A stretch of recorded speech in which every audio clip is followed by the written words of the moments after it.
The Rebbe wants Limudat Torah. Everything else is an offshoot of that. The Rebbe, all the shlichus comes from the fact that we are doing hafatzas hamayonis. It's true that eventually means also helping Yidden begashmias, but that's not where it starts from. It starts from Torah. That's the number one thing. Nigle, chassidus, poshet, and that's what the Rebbe was. Moloris Deya Savaye means Torah. Sof kol sof. This episode is made possible by Machane Yisrael. Pesach is coming up, and the bills are piling up as well. Learn how you can be part of the Rebbe's Mois Chitim a little bit later in the episode. I'm Yossi Kamen. Welcome to Among Chassidim by Der Herr, an ongoing farbrengen about life as a chassid, our vibrant connection with the Rebbe, and inspired living shaped by the way he teaches us each and every day. Shalom Aleichem, Rabbi Garelik, and thank you very much for agreeing to do part 2. Many people asked, when is part 2, when is part 3, when is part 4, so we'll move on with part 2. It is my pleasure and my honor. Okay, so I believe that where we left off was when you talked about your visit and when the Rebbe gave the Haggadahs. Very interesting, the Haggadahs that the Rebbe gave for everybody. And I imagine there were subsequent visits that you and your mishpacha had, or yourself maybe, or later, from Milan. So maybe you can talk about that a little bit. Sure. Now, let's clarify. The Haggadah I was already here in yeshiva. I came that year, was the year of my bar mitzvah, so I was already here in yeshiva. After that, there were a few interesting incidents. One of them, very cute, the following year in Tafshil Lamed Hey. The story of the Haggadah was Tafshil Lamed Daled. This is Tafshil Lamed Hey, Kislev. My dear cousin, Rabbi Levi Garelik, got married. He actually became my cousin because he married Mrs. Oltein. She was a Darren, my first cousin. And my mother came for that wedding. The wedding was around Yudalit Kislev time, Tafshin Lamed Hey. When my mother had to go back, so as the minhag used to be those days, whoever's traveling back stays in Gan Eden, in the hallway in 770, stands by the place where the sefarim are, that window. And when the Rebbe comes out from Minche or Maidiv and somebody's standing there, that means that they're leaving. So my mother was standing there with my brother and my sister, if I believe. I was then already 14. Now, I was learning in yeshiva in Rosh Parkway. And mit Tamol, the Rebbe started looking at them like fortgesundheit, but somehow the Rebbe motioned that they should come in to get in that Tachten. So Rabbi Groner was there, even Rabbi Klein, my father-in-law, later became my father-in-law, and he said we should go into Gan Eden Tachten. So I was thinking, I would assume that Rebbe wants to give him something because they're traveling back. I'm here in yeshiva, I don't belong there. On the other hand, they're going to Gan Eden Tachten. Who knows? So I asked Rabbi Klein, I'm not traveling, but is it okay if I go? And he said, sure, chaparein. Anyways, we go into Gan Eden Tachten, and he closes the door behind us. So now we're all standing there. The Rebbe's in his room, door's closed. And I'm thinking to myself, wait a minute, what am I doing here? They're leaving and ich stay there. So I figured, and I can't leave, because if the Rebbe may come out, it's not nice. So I hid behind my mother. I figured, let me just stand there. At least I'll hear what's going on. The Rebbe came out. He gave them each one $1, before traveling. And the Rebbe gave my mother a $50 bill. And the Rebbe said, und das ist ein Status in der Nesia. I never heard, whatever. And then the Rebbe looks around. And the Rebbe, I saw it there because I was, I put up one eye just to see what's happening. And I saw the Rebbe went on his tippy toes. The Rebbe went like this, over my mother's shoulder. And the Rebbe says, was behalst du sich? And the Rebbe called me over and he gave me $1. Why are you hiding? Yeah, why are you hiding? Was behalst du sich? No, well, it was a very, how do you say it? How do I explain it? Kriya shel chiba, it was like a very, very, was behalst du sich, you're part of the crew. What are you? No, that was just a very interesting, that was that. Then in Tafshin Lamed Tes, was the first time that our family was here by the Rebbe. We were all together. either Tav Shlametes or Mem Aleph. I'm trying to remember. You could check that out. Very simple, because that Tishrei, the Rebbe gave out after Yechidus at the end of the month. The Rebbe gave out for all the men a Tanya with the Rebbe's signature in the back, and a Siddur to the ladies with the signature. So I remember we went into Yechidus whole family because it's the first time that our family, the whole family complete, was by the Rebbe stuff in Yotes. So the Rebbe said then we should come all into Yechidus as a family. And the Rebbe said then, und der Rav mit die Zin soll nehmen, arangene Maskirus und nehmen Tanyas, und die Rebbetzen mit die Techter soll nehmen Siddurim. That was the Lashon. That Rebbe gives a lot of beautiful brachas in that Yechidus. There was one time that I remember going into Yechidus with my father. That was another story. But these were the basic...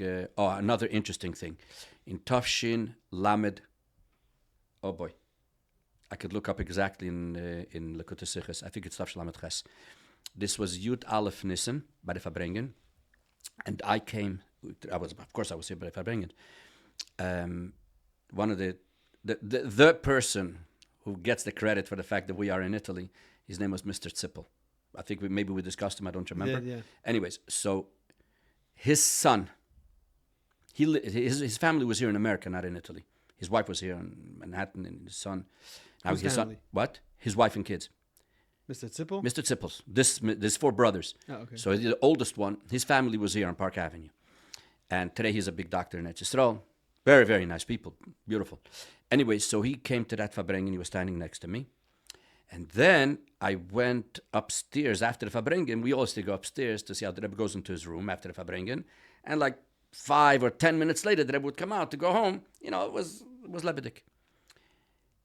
After that Fabrengen, the Rebbe walked out of his room, and all of a sudden the Rebbe said that he's going to give out nickels, I think, to all the Orchim. All the Orchim that came. So I figured, he's also a Neirach, right? He's a guest. So all the people the Rebbe was in the hallway. In other words, right walked out, and like right next to the sefarim window. So I took Mr. Zippel's son. It's the only time that I initiated a conversation with the Rebbe in my life. I don't think I ever did that before, any other time. And I told the Rebbe, das is Carlo Zippel's son. So the Rebbe looks at him, and the Rebbe says in English, and he points with his finger this way towards Yechidus, I have a letter for you on my desk. Now, he didn't understand exactly what the Rebbe says, so I right away told him, the Rebbe is saying that he has a letter for you on his desk. Then the Rebbe asked, where is he going to be in the next few weeks, like Pesach? And so he also didn't understand exactly. I told him, where are you going to be? So he said he's going to be in New Jersey. So now the Rebbe pointed this way to Maskiros. And the Rebbe said that he should leave in Maskiros the address, and they will send him the letter to where he's going to be. That was all. But excuse me, first the Rebbe went like this, and the Rebbe went like that. And so when we walked away, I told him, you better send me a copy of that letter. He said, sure, no problem. Anyways, he sent it to me, and I took it and I printed it in Lekutei Sichos later. Very, very geschmacke letter. First of all, he wrote to the Rebbe that he's learning in Yeshivat HaKotel, and he had a question in Chassidus about a Niyavai Leishanisi. You know, on one hand, we say in the Pasuk that Rebbe doesn't change. On the other hand, we have millions and billions of Nivroim. His famous question in Chassidus. And the Rebbe wrote him back a beautiful letter, where the Rebbe says he was very happy to hear the Yeshivat HaKotel. And the Rebbe, in a very short and concise way, like in 4 paragraphs, the Rebbe explains the answer to the question. Very geschmacke letter. But years later, I found a letter from the Rebbe to Mr. Carlo Zippel, in English, where the Rebbe writes to him, you know, one thing, a second thing. Then the Rebbe says, yeah, it's true that no news is good news, but it would have been nice to hear from you directly that your son is learning Yeshivat HaKotel, etc. Like a very interessant... so I was very happy that I did that, you know, that I introduced him to the Rebbe, and this way it sort of made more even the connection between the Rebbe and Mr. Zippel. It was that was one. Then basically these were the. So this is all while you're learning in 770. Not in 770. Whatever in New York. This is Ocean Parkway. This is Ocean Parkway and Morristown. Yeah, I went to Morristown in Tafshel Lamed Ches Lamed Tes, those 2 years. Here I would like to mention something very, very important for the Bachrim Beiker. Those days, there was something called Hoaras Hatmimim, which is Baruch Hashem today, it became all over the place. At that time, there was one place they gave Hoaras Hatmimim, that was 770. And 770 started before Shnas HaShivim, before the Rebbe turned 70, before Yud Aleph Nisan Tav Shel Lamed Beis. For Yud Aleph Nisan Tav Shel Lamed Beis or Lamed Gimel, one of those two, they gave out a book about Hoaras Hatmimim, and the Rebbe gave certain heroes, whatever. After that, they started in Morristown to give out Hoaras Hatmimim. Now, 770 used to give out once in 3 weeks, let's say, sometimes once a month. And Morristown also started like once every couple of weeks. I would say in a full Zman, in a year, they gave out, let's say, 15. So they had... in the summer of Tav Shel Lamed Vav, when I was still in Ocean Parkway, I have a cousin in Morristown, Rabbi Eliakim Wolf. So in the summertime, I used to spend time in what's called Turkey, part of Gan Yisrael, with Ocean Parkway. But one year I had to go to Italy for something. So there were like 2-3 weeks between yeshiva and going to Italy. So instead of Drenzach, I went to Morristown. And I figured I'll sit there in the Zal. I'll stay by my cousin, Eliakim, and I'll stay in the Zal. Helft der Rebbe that Punkt Rabbi Silverberg from Detroit had a balabus who made a switch with Reb Shmulik Heber. Reb Shmulik Heber was the Rosh Yeshiva. Reb Shmulik Heber went to Israel, to Eretz Yisrael. So he gave his house to this balabus because this balabus was a doctor and he wanted to learn for 2-3 weeks. So he stayed in Rabbi Heber's house, him, his wife, and maybe even some kids, I'm not sure. Who did? This doctor from Detroit. Now they needed a chavrusa. They should learn with him from the morning till at night. So they figured, oh, perfect. I was there, 15 years old, 16 years old. And I learned with him literally from 8 o'clock in the morning till 9 o'clock at night. Chassidus, Nigle, Gemara, everything. Helft der Rebbe, I used to come at 8 o'clock in the morning. Now, sometimes he was there, sometimes not. If he wasn't, there were 2 people in the Zal. Those days in the summertime in Morristown, there were 10, 15 Bachrim. There were 2 people in the Zal at 8 o'clock. After this month. Yeah, it's after this, because it's in the summertime. So there were always like 10, 15 Bachrim in Yeshiva. Who was there at 8 o'clock? Rabbi Levi Garelik and Levi Garelik. So we became good friends. You know, we're sitting 2 people by ourselves. So when this guy wasn't there, I learned with Rabbi Melech, which was Gan Eden Noelian. This guy was an open encyclopedia. Now, I had a chush in writing, typing. My father did that to me. When I was a kid, my father used to make me write and type. My father made me learn diktuk. Imagine, just to, I have a whole story about that, but that will appear maybe for another time. And he was planning to give out a Hoaras Hatmimim that week, but there was nobody to type it, nobody to do it, didn't know what to do. So I said, I'll do it for you. And I prepared the whole Gillian, typing 11 pages, whatever it called those days, and I gave out the Gillian. When I came to learn in Morristown 2 years later, I decided, with my chavrusa, by the way, Rebbe Alter Bucket, who's the shlichus'n in Lexington. Now, the rule in Morristown was that you learn in Morristown for 2 years. The first year and the second year. The first year, you're not allowed to be involved in Hoaras Hatmimim. It takes time. It's work, and it's typing, and it's going to printing, and the learning part, a bissel, but the practical part, sicher nicht. The second year, you can. So, my chavrusa and myself, we decided, the second year, we are going to give out Hoaras Hatmimim every 2 weeks. Because Baruch Hashem, we started learning the shlichus'n, and we had a whole bunch of hours and things there. Hoaras Hatmimim is in all topics then, or is it only the Rebbe's? No, only shlichus'n. Only shlichus'n. All the Torah started the following year, Tafshim Mem, and they started slowly but surely doing in different topics. Morristown was strictly shlichus'n. And also what the Rebbe spoke by Fabringens? No, that started later. So it's only shlichus'n. Yeah, that started like in the Mems. So the current liquid, whatever was coming out. Liquid or shlichus'n, or shlichus'n in general. And also, Rebbe Melech Tzvibel told us a beautiful story that he went into Yechidus once and he told the Rebbe that he heard different opinions about the Hoaras in Morristown. That the Rebbe likes it and the Rebbe doesn't like it. He heard different opinions. So he's asking the Rebbe, if it's no good, he'll stop. And the Rebbe told him, not only it's good, by mir in Zimmer is da given a Rosh Yeshiva. And he asked me a question, shlichus'n, and I took out the Hoaras Hatmimim from Morristown and I showed him, a Bocher in Yeshiva asked this question. This is what Melech Tzvibel told us the story. I heard the story. The Rebbe not only approved, it's beseder. the Rebbe gave a meridic push. Nicht nur, es ist gut. A Rosh Hashiva was by me, and he asked me, and I showed him that a Bacher fragt the Shaila. So I figured, that's going to be my project next year. And because we were learning Rebbe Likutei Sichos for a few years, and we had a few Gishmake Hoaras that we had, but we wouldn't write in Hoaras Hatmimim in 770. We're a little, we could in 770. So we had, Okay, comes Chayelul, which is the beginning of this man, and we were able to put together enough Hoaras to make a gillion. So we made a gillion for Chayelul, which was in the yeshiva. It gave a meredika koch, because the yeshiva was only open a week and a half, 2 weeks, and on mitamol a gillion of Hoaras Hatmimim comes. So of course it made a nice koch. For Shabbos Bereishis, we gave it another gillion. Now don't forget Tishrei, there isn't much yeshiva, but we chaptzach on a very interesting chap. One of the Rosh Yeshivas in Morristown at that time was the Rebbe Meir Greenberg. Rebbe Meir Greenberg was from the Erste Pneumium in America. He learned to take a das by Rebbe Shlomo Hyman. He went on Meirediker going, and I started talking to him. First of all, he was what happened was the first time I met him, he tells him, "Oh, you're Garelik. What's that? So you're Bessie Posner's son." He came to Chicago when my Zayda was in Chicago. My mother then was 3 years old.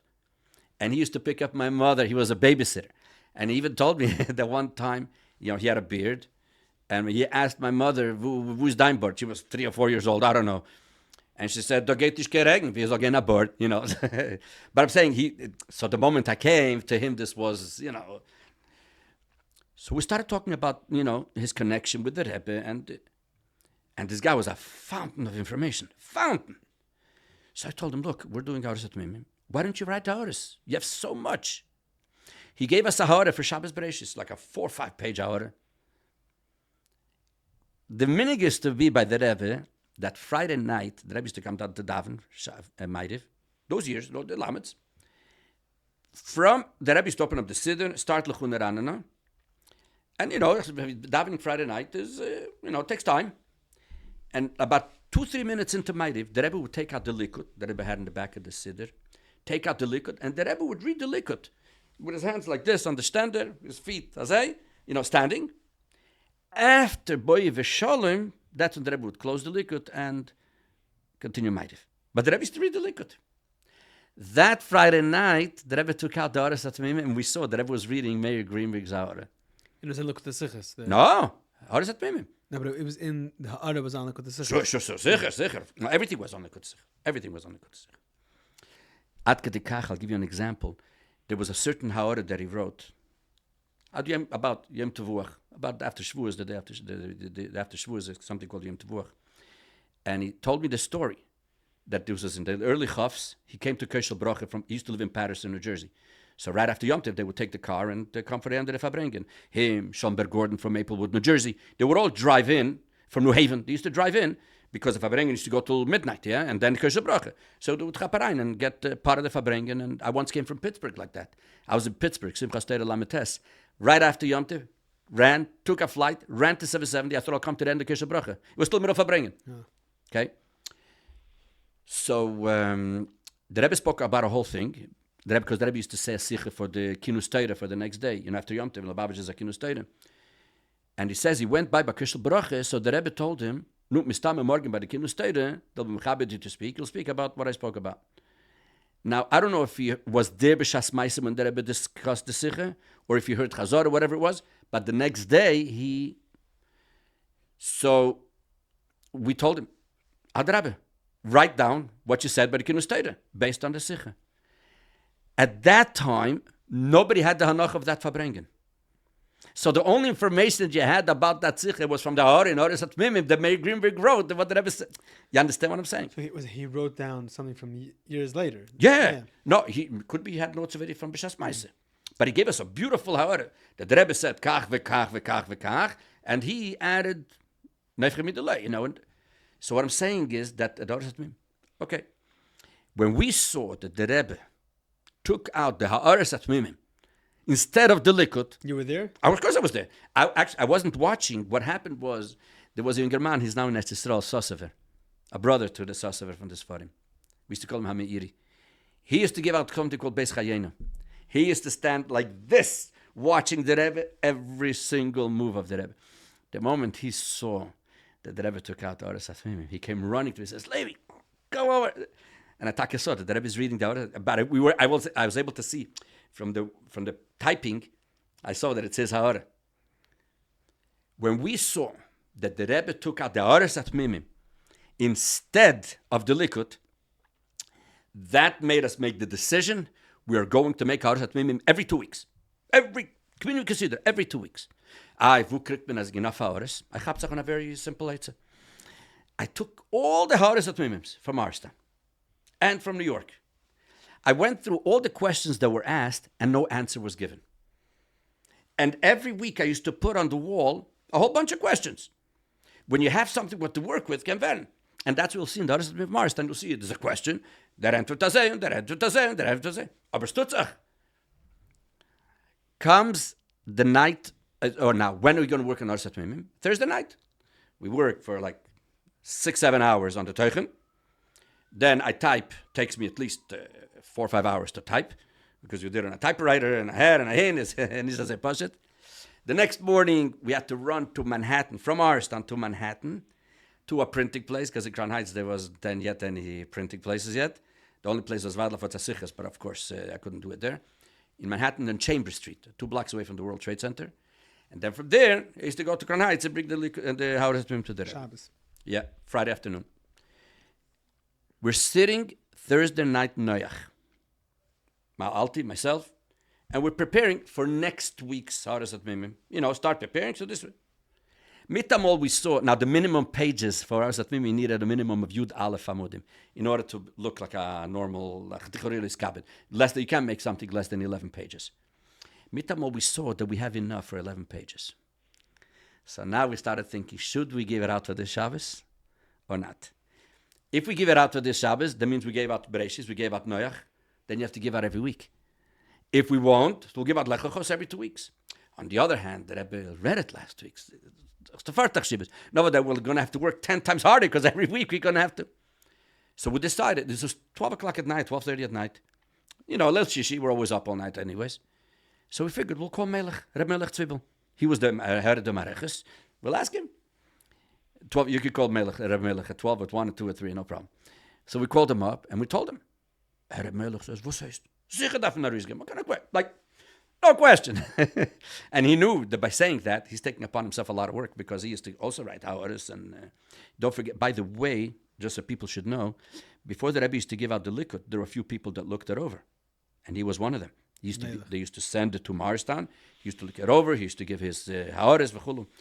Rebbe Melech Tzibel was, you need a separate podcast for Rebbe Melech Tzibel. He was my mashpia too. What, was your mashpia too? Oh, okay. So you'll have plenty. So we gave out the Hoaras Hatmimim for that week. You cannot, today it's very hard to explain it, but those days, this was not a revolution. The mother of all revolutions. Hoaras Hatmimim, Morristown, 2 weeks in a row. 770, Ksachakel makes it every 3 weeks, every 4 weeks. And Morristown alone used to do it once a month. I even heard that the Mareches of Hoaras Hatmimim, the Bochrim, they went to that hall of 770. They should talk to that hall of Morristown, that it's a chutzpah. I'm telling you, it was lebedik and freilich. But that's it. That was the push. And we made a hachlote that we're not going to Chas v'Shalom use time of Seder. We're going to use the Seder at night for Seder Sichus. And the Melech called us over and he told us, if you need any other time. Seder Sichus. Yeah. After Seder. After Seder, sure, at night. So that's how Seder Sichus started? The whole thing in Yeshiva, Seder Sichus? That's where it comes from? We started on this concept, if I'm not mistaken. All the Yeshivas have after. When I don't think there was something before that. Seder's done at night. All the Yeshivas have Seder Don't forget, those days Likutei Sichos was only Tul Chelik Ches. There wasn't yet. No. And then, especially, as I said, I used to put up questions. So Bamela, this gave a Meredith Chayes, and we gave out every week. Lech Lecho, Vayera, Chayesoro. Now, I don't remember which Shabbos, if it was Vayera or Chayesoro, one of the first weeks. And like after the 4th or the 5th week. Melech calls us over, Reb Alter Bucket and myself. What's your mother's name? So I said, why? She says, because every year he sends into the Rebbe the names of the Mareches, of Hoaras Hatmimim. I said, do me a favor. Don't give my name. I don't know if the Rebbe is going to be happy or not, because the Rebbe knows what it takes to give out this. And my name is going to go in as the guy who wastes his time, which I really don't. I do keep this darim and everything, but it may not look so. He told me, don't worry. Af mein achrayes. All right, af mein achrayes beseder. So we gave him our names. That week, we gave into the Rebbe two things. He gave into the Rebbe a duch of the peulos of the bachrim, p'tzayim things, learning, all kinds of things. And separately, he gave about the Hoaras Hatmimim. And he got, those days, the Rebbe used to answer, b'derech klal, on these general duchim. The Rebbe used to have these papers that said, niskabel v'tach. I received a thank you. Bismichus le, let's say it was Bismichus le Yutis Kislev, Bismichus to whoever the Chag, and a word about that, Asker Alatzian. So the Rebbe used to take, instead of writing on each one, the Maskiris used to prepare for the Rebbe this Tzetalach, and the Rebbe used to take one of these and attach it that this was the answer to that duch. The Maskiris had already the language for that appropriate time. The Rebbe used to prepare a language, because the Rebbe used to get duchim, Bli Hora, Baruch Hashem, from Bati Chabad, from everywhere. So the Rebbe used to, as their answer, instead of writing every single time, because it takes time, the Rebbe would attach one of these tzetalach. And every few days or every 2 weeks, the nusach would change. So here, when these two things went in, the Rebbe attached to tzetalach, niskabel v'tach. But the one on the Hoaras Hatmimim, the Rebbe added 2 words, b'ksavyat kodshe, ashrei chelkom. So, of course, we had no question, this is the right thing. I don't remember if it was the 4th or the 5th or the 6th week, but it was one of those first weeks. I came into 770 with the Hoaras Hatmimim a half hour before Shabbos. Now, the Seder those days was that the Rebbe used to get the mail from, Maskirim used to bring in at specific times. On Friday afternoon, about a half hour before Shabbos, approximately an hour, half hour, I don't remember exactly, the one who used to bring in the mail to the Rebbe was the Reb Shalom Yisrael Chodekov, Rabbi Chodekov's son. Shalom Yisrael is there's a lot to talk, Blian Hora, a special person. I came running into 770, and I see Reb Shalom Yisrael walking out from Gan Eden Atachten. So I know I missed getting into the Rebbe before Shabbos. I was devastated. I don't want Chas v'Shalom the Rebbe to think that we didn't give out a gillion. On the other hand, it's done. I can't go. I'm not going to go knock on the Rebbe's door. Chas v'Shalom. So I went over to Rabbi Groner. I begged him. He says he doesn't know. He'll see, because he usually doesn't go in on whatever. He said, give it to me and then I'll see what I could do. Comes Ma'ariv, and the Rebbe took out the liquid. I literally didn't sleep a whole night.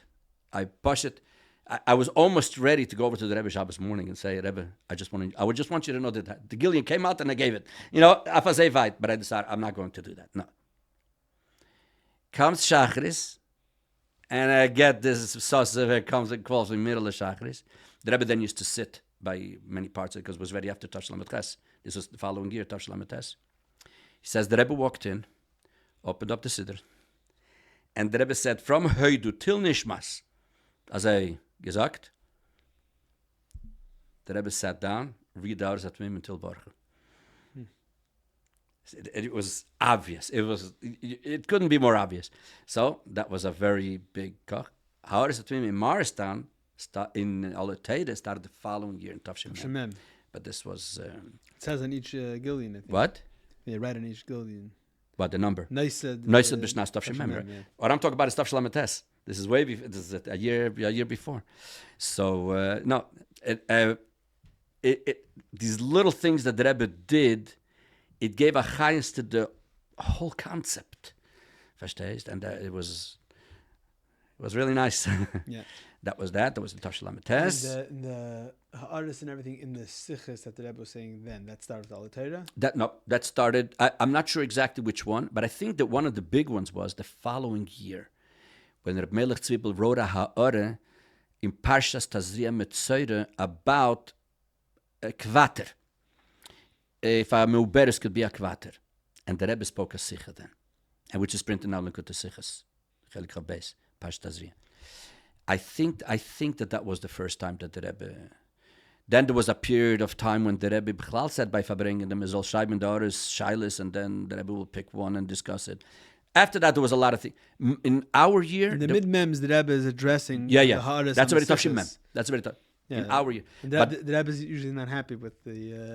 das kann sein. I mean, I don't know Yeah, if no, not happy. it was always in a Geschmack way. Yeah, Versteht yeah, exactly. Like, Wenn man spalt der Haare, man trägt vergessen wegen die Kopf. yeah, Yeah. the Rebbe says, yeah. Another very interesting thing that we did then in Tafshil Lamed Tes was, don't forget, computers then was new. It wasn't yet. We managed to give out a gillion for Yud Aleph Nissen of over 70 pages. The Rebbe then turned 75 or 76. Ayin Vav, I think it was. And we decided to make a gillion of Ayin Vav Amudim. Okay? And to bind it and make a mafteach inyanim in the front. And I'm going to tell you a little secret. If you give a look at the first Likut to shlichus'n, you in the front page, when it tells you the Likutim, it only says Parshat Tazria, page, Aleph, Beis, Gimel, Dal. Doesn't say the Teichen of the Sikha. Later they started putting in the Teichen. We did that in Morristown. When we gave out a gillion, in the front we wrote Parshat Va'era. We wrote the Teichen of what the Ha'ara is, and then the page. After that, they started doing that in all the sefarim. When they, So not just the title, but the title. Right, not just the right. We wrote like the Teichen of what it is. And that's when I look at the Sichas. It tells you like in a line or two what it is. If you look at the Kutzis before that, it wasn't. We started that concept. And then, the minig used to be in Yud Aleph Nissen that people were able to go to the Rebbe. Not the Rebbe requested that anybody who gave out a kavitz or whatever, they should give it over to the Rebbe. So we went and we gave the Rebbe a bound Hoaras Hatmimim of that half a year with a sefer like this. With a mafteach inyanim. I worked through the night in Yanker Shlomo Goldberg. Zoller haben a yeride back lamata. And we gave to the Rebbe a beautiful sefer, all the Hoaras, with a mafteach, with everything. By the way, I forgot to say, when I was in Ocean Parkway, I heard that the Rebbe spoke to them about kavtzim. Now, I was then 16 years old. And we were in Beis Medrash. And I told the Rosh Hashiva and the Menal, Rabbi Tenenbaum, I'd like to give her a kavitz. The Rebbe wants kavtzim. Even though we're young, we'll still do whatever we can. So we wrote Pilpulim. The Elter Bachrim, the system used to be, there were Elter Bachrim learning in Ocean Park from 770, and the Rebbe would come and give them shiurim at night. So the first gillion that we gave out in Ocean Park, it was Tav Shalamid Vav. And I went then to Balshan Printing to do it. It was before computers. And they, with the linotype with the whole thing and whatever. And I remember I came then to Schusterman to print it. And I walked into the shop and I said, I would like to print a kavitz. And I showed them what I want to do. Yeah. And then, fine. So I left it by them. I came back the next day to see what's going on. It's not computers. This is linotype. This is every letter becomes lead, and you have to put it's a whole story. I walked into the printing place, and just he later became my grandfather, my wife's grandfather. So he looks at me from far. His place was in the back over there. He sees me, and he saw that I came to see what's going on. So he's a blockade. So he goes, Hine Baal Hachale Mei Salozeh Ba. You're dreaming. What, are you coming today from yesterday? Are you? Anyway, but the Pale we managed to give out the contrast there in Gillian. But I was ashamed to go. They said you have to go over to the Rebbe. The Rebbe said then Yud Aleph Nissen Tav Shlamid Vav you should go. I was ashamed, so I asked one of the Elter Bachrim to go with me, and that was Rebbe Hirschel Volasov, Zangesund. So there's a picture of how we're both by the Rebbe, but he is actually giving the Hoaras Hatmimim to the Pilpul Hatmimim.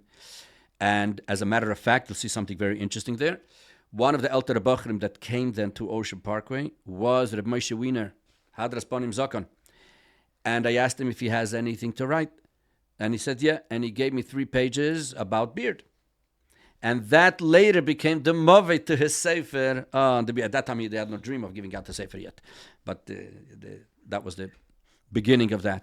So there's a lot of interesting history behind all. You look at a countries, but really there's a lot of history behind it. Came from somewhere. There's a lot of beautiful Pepulim in Chassidus, because the Rebbe used to do with the Bachrim, which is very, very Geschmack stuff. And every year since then, I don't know if they give out every year still, but at least then the Rebbe requested it, so we gave it out. Okay, so that's should be an inspiration for the Bachrim to write Pepulim. Let me make it very, very clear. A Bacher was learned, I'm not talking about Niglech, not start making. The hana that the Rebbe has from seeing a bocher was kocht in learning. I'm not talking about the story that the Gruzman says, the Rebbe said, Mavisna Shagasari. I'm not talking about that. I'm talking about Poshet, the cup licked in learning. To the Rebbe, that's what you call nisave. That was the Rebbe's taiva. To a bocher was kocht and then versteht sich, and then we do it in Likud Sicher, so you sort of La Foshelo, this is the top. Because I had that chush, Baruch Hashem, in Tashalametes in the summer, we opened up in Italy a Yeshiva's Kites Levi Yitzchak. There were 2-3 years there was no Gan Yisrael. It was a whole story, whatever. And in Parksville? No, in Italy. Oh, in Italy. Okay. There was something, because we used to always rent a different place every couple of years. And one time, I don't know exactly what happened or something, so we made Yeshiva's Kites. So we had all the boys, L'chalapachis, and we opened up Yeshiva's Kites near Milan. At the end of that Yeshiva's Kites, I gave it a kavitz, pilpul, we managed to put it together, and we called it Share Roimi. You know, because the Rebbe always spoke about Share Roimi. And I remember, just an interesting, after the Pinya Korf story with Satmar, etc., so a lot of the Satmar in Galite started opening up a little to find out what Lubavitch is all about. So 2 guys, they happened to be in our house, and they saw this kavitz, and they wrote Pieve di Camaiore, Italia. And one tells the other, you see, Mezakta, give a look in a place that nobody ever heard of. They give out Tatum, you know, it was just, that was another thing. The Rebbe himself said about Hoaras that if there's such a thing, Ki'ilu, that Lubavitch is a chesaron in learning. That was talking about kavtzim. Look at the kavtzim. Sure, yeah. Look at the kavtzim they come out for. Sure. Sicher. Okay. After 2 years of Morristown, which is I learned in Morristown, Tafshalamet Chesed, Tafshalamet Tes. Shvuas Tafshalamet Tes, I was in Italy. Actually, I went home for Pesach, and I stayed in Italy. I didn't come back right after that because I had issues with the army, the Italian army, a whole story. Nothing terrible, but I had to stay in Italy. And Italian army. I'm sorry? Italian army. Yeah. Never heard of that. Yeah. So I had to stay there. Now, before I left to Italy, I told the Rosh Yeshiva that year was Reb Zalman Vlashansky was the Rosh Yeshiva. I was there the last year of Reb Shmuel Heber and the first year of Reb Zalman Vlashansky. And I was very close to him because I knew him from Paris, etc. So right before Pesach, I told him that I'm going to... You knew him from Paris? I went to a few visits when I was young. When I was younger. Yes. I went there in 1969. I was there for a little while. I went there in 1973. Tavshikov Test, Tavshalam Gimel. A few times, yeah. So I told him that I'm going home for Pesach, and I don't know when I'm going to be coming back. And at that time, I had schon angefangen kochen, the shlichus'n to Miami. Those days, there was Australia, Miami, New Haven, and Seattle. These were the 4 yeshivas at that time. So now was the time for Miami. And we knew that Sfira time, Shavuos time, right after Shavuos, around that time, there's going to be the shlichus'n to Miami. So I told Zalman, I'm going to be in Italy. I don't know why I felt that there's a good possibility I would be one of the people going. And I told him. So he said to me, what are we going to do if you're in Italy? I said, a phone call doesn't even cost a dime. You'll call me collect. You'll tell me this was going on. And I'll tell you, can I come, can't I come, or whatever, you know. Beside I was home. And I used to get, every week in the mail, I used to get the Hoaras Hatmimim. They used to send me the Hoaras Hatmimim that came out. Comes Erev Shavuos, and I get in the mail the Hoaras Hatmimim from Morristown, and I see in the back a Hakdasha, L'shlichus Hatmimim Mashluchim to Miami. All my friends on that page, Nisht I knew that it happened, Nisht I knew that they're going garnished. I'm sitting there in Italy, and I'm watching this Hakdasha here. That's it. All my friends are gone, and I'm stuck back there in, who knows, I'm going to go. Where am I going to go? Yeah, maybe New Haven, but Miami was Australia and Miami. These were the 2 prestigious. I was the whole Shavuos, I was devastated. Devastated. Comes Mitzvah Shavuos about 3 o'clock in the morning, and the phone rings in my house. I was up for some reason. I pick up the phone, and who was it? My chevre, my friends in Miami. They're calling me and telling me that they just heard in New York that this Keshel Baruch after, don't forget, this is Tafshin Lametes. It's after Rebbe's heart attack, Lametes. Everything was anayas by the Rebbe, the Fabringens. There was a Fabringen on Shavuos Bechal that was very happy, and because the Rebbe used to Fabring Motzei Shabbos those days. And Yom Tov, the Rebbe didn't. It was Shabbos. It was Yom Tov. And they told me that it's so lebedik and it's everything mitalig with the Sachen. So, and then they started telling me that this whole thing of Miami went very fast. And now they're in Miami. I was on the phone with them for at least half hour, 45 minutes even, And I'm thinking to myself, Rebbeinu Shalom, what's going to be now? When we're going to, what's it sein? Okay, anyways, I stayed in Italy because I had to do the Yeshivas Kites. Came back in Elul, I'm in 770. And Rabbi Klein comes to me and tells me that they would like me to go to New Haven. Now, I knew that's what's going to happen. But the guys in that group weren't from my class. In Morristown, there were a lot of people came from all over the place. And I told them, listen, do me a favor. If it comes from the Rebbe, obviously, there's no question, right? But if not, I have to admit that I'm not going to be very comfortable or whatever. He says, look, my job is to ask. If you feel like, but if you ask my opinion, I think you should go. I figured, after such I said, fine, but say that I'll go. In retrospect, I can't thank the Rebbe enough for not having sent me to Miami and for sending me to New Haven.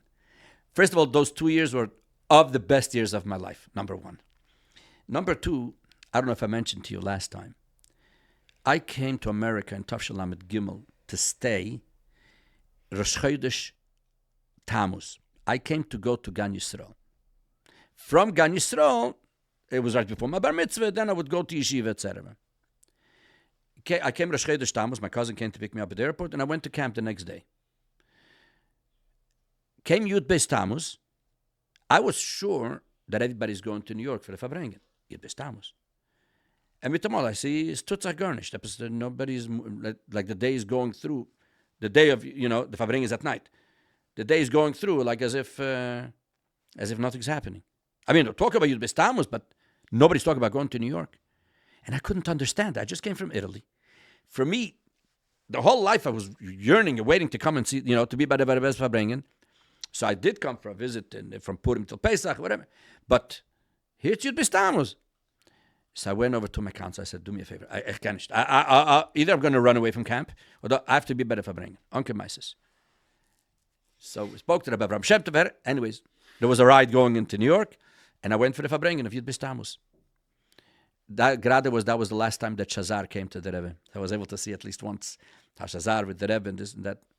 Fine. Okay. Came Shabbos Bevorchim. And Mitamola again. Nobody's going. I said, I don't understand. You're 2 hours away from New York. And there's a Fabringen.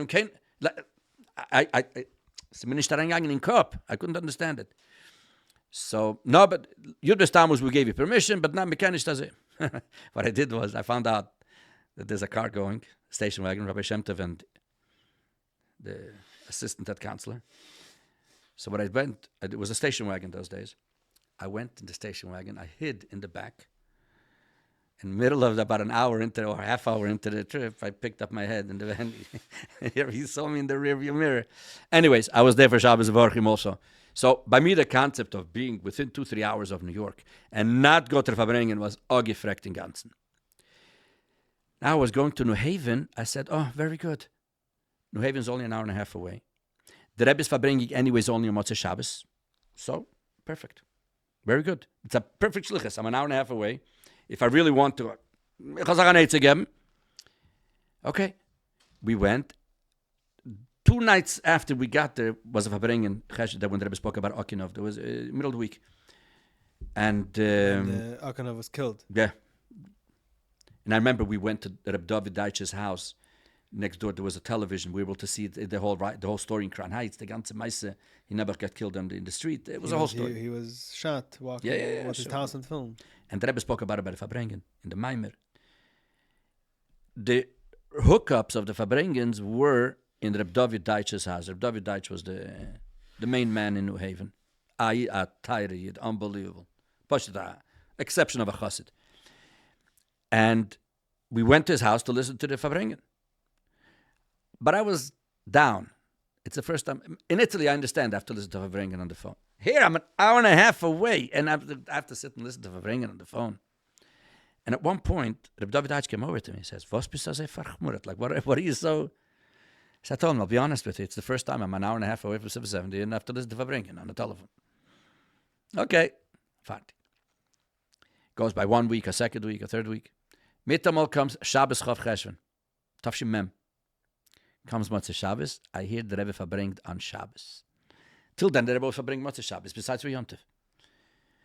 Oh, boy. To me, this was... No, it's not going to work. It's just not going to work. The next Shabbos Vorche, there was Fabrengt Motzei Shabbos. But it seemed that this Shabbos Chav Cheshvan was an exception and whatever. Okay, I swallowed it. 2 weeks later was Yud Kislev. We went to New York for Thursday night. There was Fabrengen. And we went back to New Haven. Shabbos was Yud Aleph Kislev. Mitamol, again a Fabrengen. Yud Aleph Kislev. Shabbos. I couldn't. So those Shabbosim that we heard beforehand that there's going to be a Fabrengen Motzei Shabbos, so no problem. Till Shabbos Shmois, the Rebbe Fabrengen Motzei Shabbos. These 2-3 times was mamish an exception. But once we heard that the Rebbe is Fabrengen every Shabbos, I told Anhola, we got to do something here. I cannot sit here and know that there's a Fabrengen. Now, the problem was, not the Rebbe didn't Fabrengen every Shabbos, but a Shabbos when there's Shabbos Avorchim or whatever, when for sure Fabrengen. And I didn't want to make any problems. I wasn't a problematic person. But I said, I have to find an Eitzah here. Then I found out that in Tovshi Chav Hei, when the Rebbe Fabrengt every Shabbos for the Rebbe Tzechana, after Rebbe Tzechana passed away, so in Newark, they started a system that you can't go every Shabbos. So those people who learned Tanya Balpeh or something went, it was a certain system. So I went to the Anhola, because, you see, the Bachrim, there were 2 camps. One camp that said, Daf Yegen, Daf Nishgen. I was the only one that was really, forceful. And the other ones were saying, no, this is a shlichus'n. Kulam ahuvim, kulam berun. Alles an gerecht. There's no... And I must say that this group that we went to New Haven, although we weren't all from the same... Till today, the Av amongst us, you cannot imagine. B'shas ma'aseh, when you're in yeshiva, everybody has their opinions on things. But ultimately, you cannot, we're like, mamish like brothers. Each one with each one. Anyways, so, and Anhola was a little stuck, what do we do here? So I said, you pick, tell me, give me a job to do, Tanya Bab, whatever you want, I'll do it, I'll try. So they came up with the thing that I should learn 2 prakim of Yigeres Atshuva Balpeh per Shabbos. Take an 18-year-old and get him to learn Balpeh, 2 prakim, Yigeres Atshuva. And I did it. I worked like a horse, but I did it. And Ataket Mashal, there was one Shabbos that I didn't go in because it was Shabbos before Lag Baimer. The guy who was in charge of the Lag Baimer parade. He asked me a favor not to go in for Shabbos. He said, because, we have to prepare for the parade over there. New Haven, yeah. So Ataka didn't go in. He asked me for a favor, so Ataka didn't. But I'm saying the other Shabbosim with us. Once I did the whole Igeres Atshuva Balpeh, which was 6 weeks, 2 prakim each, it's 12 prakim. They said, no, you can go whenever you want. And that was that. But that was Shabbosim. Purim Tavshim Mem Aleph. Purim that year was on a Friday. And something very special happened. The Rebbe came into Daven Mincha Friday afternoon. There was almost nobody there because all the Bokrim are Mivtzoim. All the people are running around Shachmanis, and it's Erev Shabbos in the afternoon. And I'm in New Haven, giving out, going on Mivtzoim, like everybody else, Friday morning. Don't ask me why. I was going with my Taire Chaver, and this was about 11 or 12 o'clock. In middle of Mitzvah, don't ask me why, I told my chaver, I got to run. Ich muss laufen. I have to run. He says, where? I told him, I have to run. Sei mir gesund. And I ran. I took a taxi. I went to the train station. I took a train. I ran to New York. I came out of the train station. It was about 3:15. The Metro North to Grand Central. Yeah, to the whole subway. Yeah, the whole thing. Yeah. That's my route to get. To get home today. Connecticut. No? Yeah. I think there were. Yeah. That's what it was. Yeah. I come out of the train station, and there's nobody there. It's deserted. Friday afternoon, weißt doch, still. The subway, you mean? In the subway, I came out on Kingston Avenue, and I am thinking, should I go into 770 first, or should I go to 1480, because I also had a bed over there, and check something. And Lepoil, as I'm thinking, ja nicht, mit Tamol, I see the Zeli Gottlieb. Younger man, he has a lot of kids. I mean, now they're all mothers and bubbies. But at that time, he was with his little daughters. And I see he's running. He tells me, Levi, the Rebbe is verbringing upstairs. These words he said, the Rebbe is verbringing upstairs. To yourself, Friday afternoon, the Rebbe is verbringing upstairs. The last time the Rebbe verbringed upstairs was in Tafshin Chaf, and now it's Tafshin Mem Aleph. So I ran into 770. I come in. I see, as soon as you come in, the door is closed to the Zal. The door is never closed to the Zal those days. Who closed it? The door, Today, unfortunately, it's closed. I wish you mean they where the Rebbe give dollars, by the magnet? Yeah, sure. I wish they would open it back up. I don't know who closed since Chav Zayin Adar, I think. The Rebbe says, that door has to be open, okay? To me, it's like you're closing the Beis HaMikdash. I'm sorry, today the Beis HaMikdash is closed. That door has to be open. For that was our connection to the Rebbe. When I used to sit there, that was the... Anyways, whatever.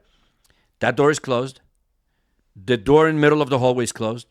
Everything's closed. But he told me there's a Fabrengen. So I figured the door is closed. It must be something. I didn't know anything yet. So I went to the door in the middle of the hall. There was no handle on it. I think even today there is no handle to it. You have to open up from this. Somebody push. With alle keiches, I stuck my fingers in. I opened the door. And right as soon as you come in, there's a table there. And I see a whole bunch of people standing. I think Rabbi Krinsky was one of the people on that table. And I hear the Rebbe's voice. And I said, my first thing was, I'm not going to miss this for nothing. There was no place on the table. There was no nothing. And I remember from the pictures, where did the Rebbe bring upstairs? Under the window, that goes to the next room, under where there's Sidurim there, yeah. I didn't want to take any chances. I went under the people. Ich gekrochen like a mouse. I went straight until that area, and I came out. You know where I came out? I was almost touching the Rebbe. I was touching the chair. Because I came out right by the chair. I didn't realize. And I see who's standing right behind me? Harav Chadikov. So I'm standing now between Rabbi Chadikov and the Rebbe. And the Rebbe is in the middle saying the Maimer. I remember the words the Rebbe was saying, Al Totzar Esmoyev. I remember that. Pesach is right around the corner. With all the stress that exists a whole year, for many people, Pesach adds significantly to that. Between the matzahs, the wine, the clothing that's needed for yourself, for your wife, for your children, we know that there's a big mitzvah of Mois Chitim that everyone takes part of to alleviate these stress points for those that are in need. In fact, the Rebbe would encourage, from Purim onwards, and at many occasions, the Rebbe would encourage people to give to Mois Chitim. In fact, the Rebbe had his own Mois Chitim fund. Maskiris would have a list of those in need that would receive funds from the Rebbe's Mois Chitim in an honorable way. This fund continues till today. This past year, over $250,000 were given out to the needy before Pesach. There is so much more that can be done, so many more people can be helped, and nobody should be turned away due to lack of funds. You can be part of the Rebbe's Mois Chitim fund by going to magbis.org, that's magbis.org, and clicking on the tab for Mois Chitim. Do that today and be part of this great mitzvah and join the Rebbe's Mois Chitim fund. Now, Rabbi Chadikov knew very well who I am, even though I was a bacher. He knew exactly who I am because I used to go into him a lot because of my father's things in Italy. And here, I'm trying to move. You couldn't move. The place was like sardines. And I felt bad for him because now I'm totally blocking him. But I couldn't move anywhere. So that's it. I was stuck there, and that was that. And I was right there when the Rebbe, the whole thing took like, maybe 10 minutes. The Maimer, I think, was 7 or 8 minutes. Then the Rebbe asked for wine. I remember Rabbi Mentlik was there. And the Rebbe drank them from a plastic cup, like this one. But the Rebbe, it was 2 cups, I remember. And he filled it up, and the Rebbe went like this, to drink, off the table, off the chair. Yeah. And I was 5 inches away, kipshutai. And the Rebbe drank one. I think the Rebbe asked for a second cup. Then the Rebbe said, whatever. But anyways, I chapped rein that maimer. Don't ask me why. I was in the middle of Mitzvah, and I ran, and that was that. So that was memalef. Der Rebbe helped me. You have pseudochnistic chushen. Ich weiß nicht. Der Rebbe hat mir geholfen that all the years that I was in New York, versteht sich, or not far from New York, I missed one thing only when I was in Ocean Parkway. I missed Tafshin Lamed Hey after Shavuos when the Rebbe gave Tanyas to the people in England outside 770. That's the only thing that I remember that I missed. All other things, if I was an hour and a half, 2 hours within New York, and also a second, I was in Gan Yisrael Shabbos Chazoin Lamed Hey. That's also I did. Because the whole story, I got stuck because of Miftzayim, and I probably couldn't make it back to New York. Nobody knew if there's going to be a Fabringen anyways. But these are the only 2 things that I missed. Otherwise, I was there. The Rebbe hat mir geholfen every day. Now, it's something just cute. When I was in New Haven, so I was thinking, I'm an hour and a half from New York. In theory, if I want, I could see the Rebbe every day. In theory. Those days in Taf Shalamet Tes, the Rebbe used to go home every night, approximately 12:15, 12:30. It was a Seder. At night? In that period, yeah. Morning, whatever. At night. Taf Shem Mem. A.M. Yeah, P.M. After midnight. A.M. Yeah. Right now, I didn't have a license. Those days, it was a whole tunu by Bochrim. You don't get a license when you're 18. Till you need it. I think it's from the Rebbe. What? I think it comes from the Rebbe, I think.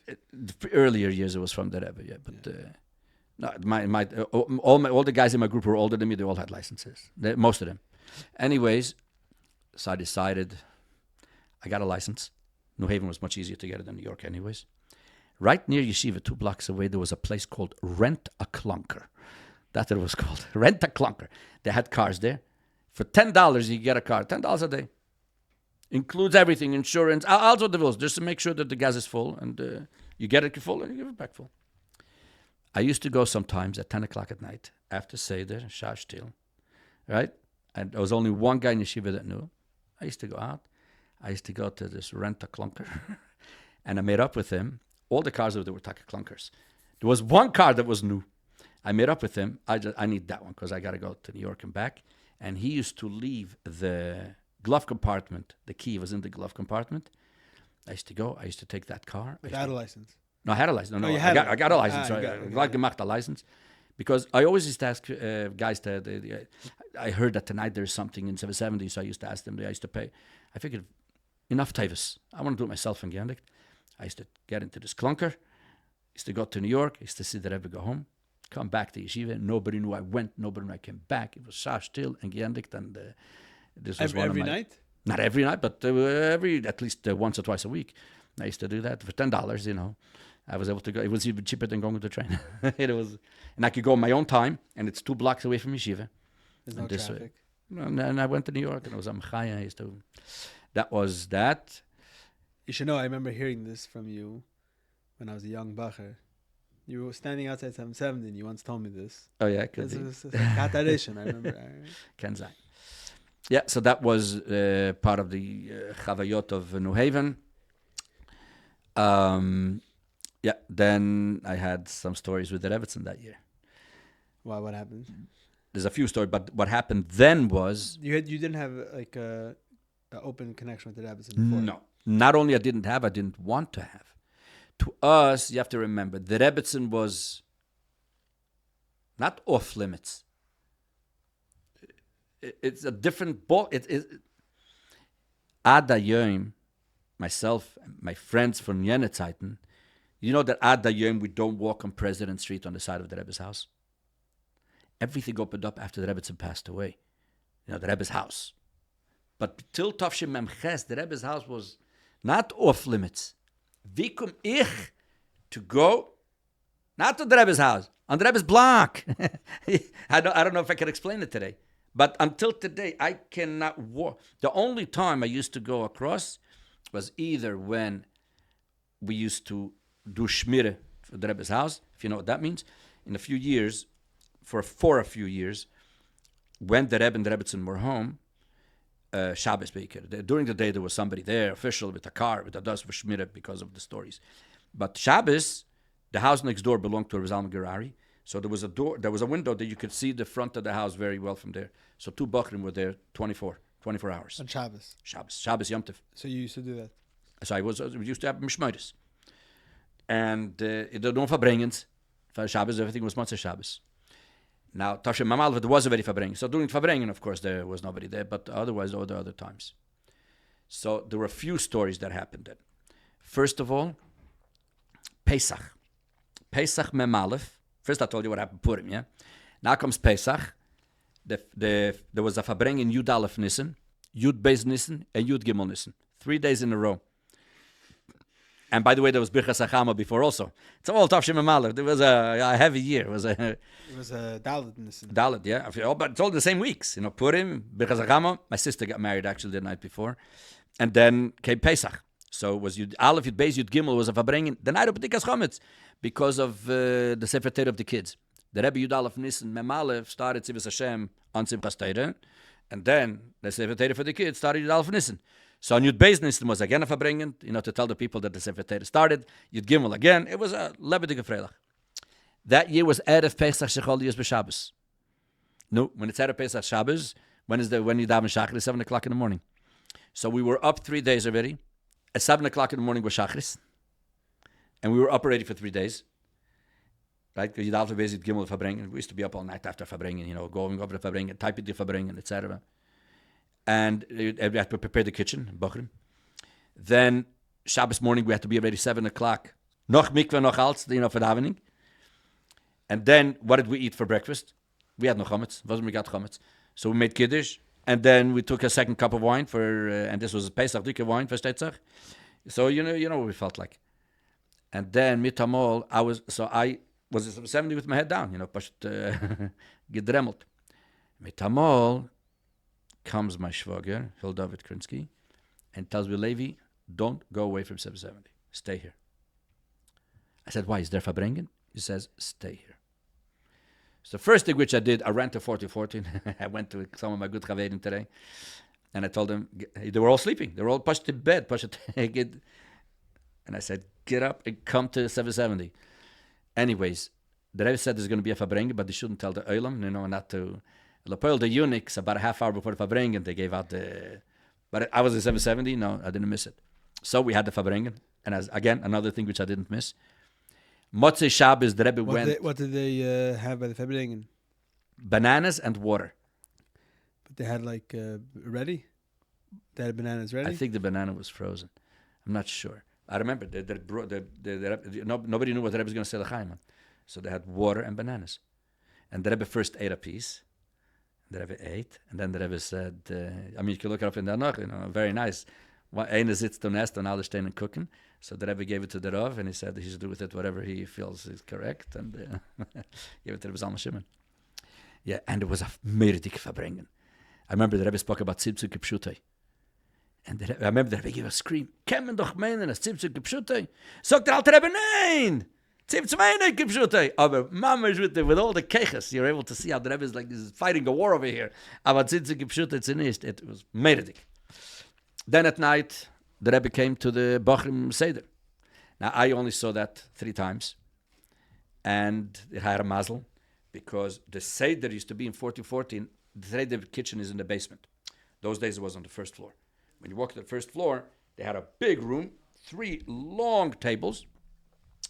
There were 3 kitchens. The first kitchen was a smaller kitchen, which was Pesach kitchen, Fleischike kitchen, and a Milchike kitchen. The Rebbe used to come in. The Rebbe wanted that when the Rebbe comes in, all the Bachrim should be by their place, the Kaira should be ready, and the kos should be full. Now, after Ma'ariv, the Rebbe said a Sicha. So we waited till after the Sicha. After the Sikha, the Rebbe went up to his room, and the Rebbe gave a few matzahs to others, and then he came to the Seder. So we had approximately 7 minutes to bring our matzahs, prepare the kaide, fill up the cause, and all. Now, the Rebbe used to come in. The Rebbe used to first go into the Pesach kitchen. In the Pesach kitchen was the cook, Mrs. Musia. And Mrs. Musia did all this work for Pesach for one thing. For those 2 minutes that the Rebbe will come into her and the Rebbe would say, Gut Yom Tov, or some that would give her a bracha. Yeah, for her this was for the whole year. She lived the whole year from this minute that the Rebbe walked into her, and because it was because all the maskirim and all the people that went together with the Rebbe, they stayed by the door. The Rebbe walked with the 2 bachrim who are the memunim of the kitchen for Pesach. Pesach, the bachrim used to take over the kitchen. So they went with her, with the Rebbe to Musia, since they were the only ones that were there when the Rebbe went to Musia. So it was sort of like a personal thing for her. Then the Rebbe would go through the Fleishike kitchen, which was all covered. Nobody used it on Pesach. Why the Rebbe went in, I have no idea. But that's what it was. And the Rebbe sometimes would point out certain things. Then the Rebbe went to the Milchike kitchen. Then the Rebbe would come out, and the Rebbe would look at the whole room, go, stop somewhere, and that's where he would say the bracha. And every time the Rebbe would stop somewhere else, didn't always stop at the same place. The Rebbe stood geholfen that every time, wherever I sat, that's where the Rebbe stopped. I was on the other side of the table, because some guys would have their back. Now, they didn't have their back to the Rebbe, but they were sitting this side of the table, the other side. So I always made sure to sit on this side where I could see the kitchens. And one time I sat here, one time here, one time here, and each time the Rebbe sat mamish right across and said the Sikh. That time was Motzei Shabbos, and the Rebbe said, he said the bracha, and then the Rebbe said, "Se steht in Shulchan Aruch, as wenn me hebt on Kiddush, yiten ein of baneris." You have to look at the neiris of Shabbos. You have to look at the licht. Bifrat if it's Mitzvah Shabbos, you have to look for Ber Meroish. There were no candles here.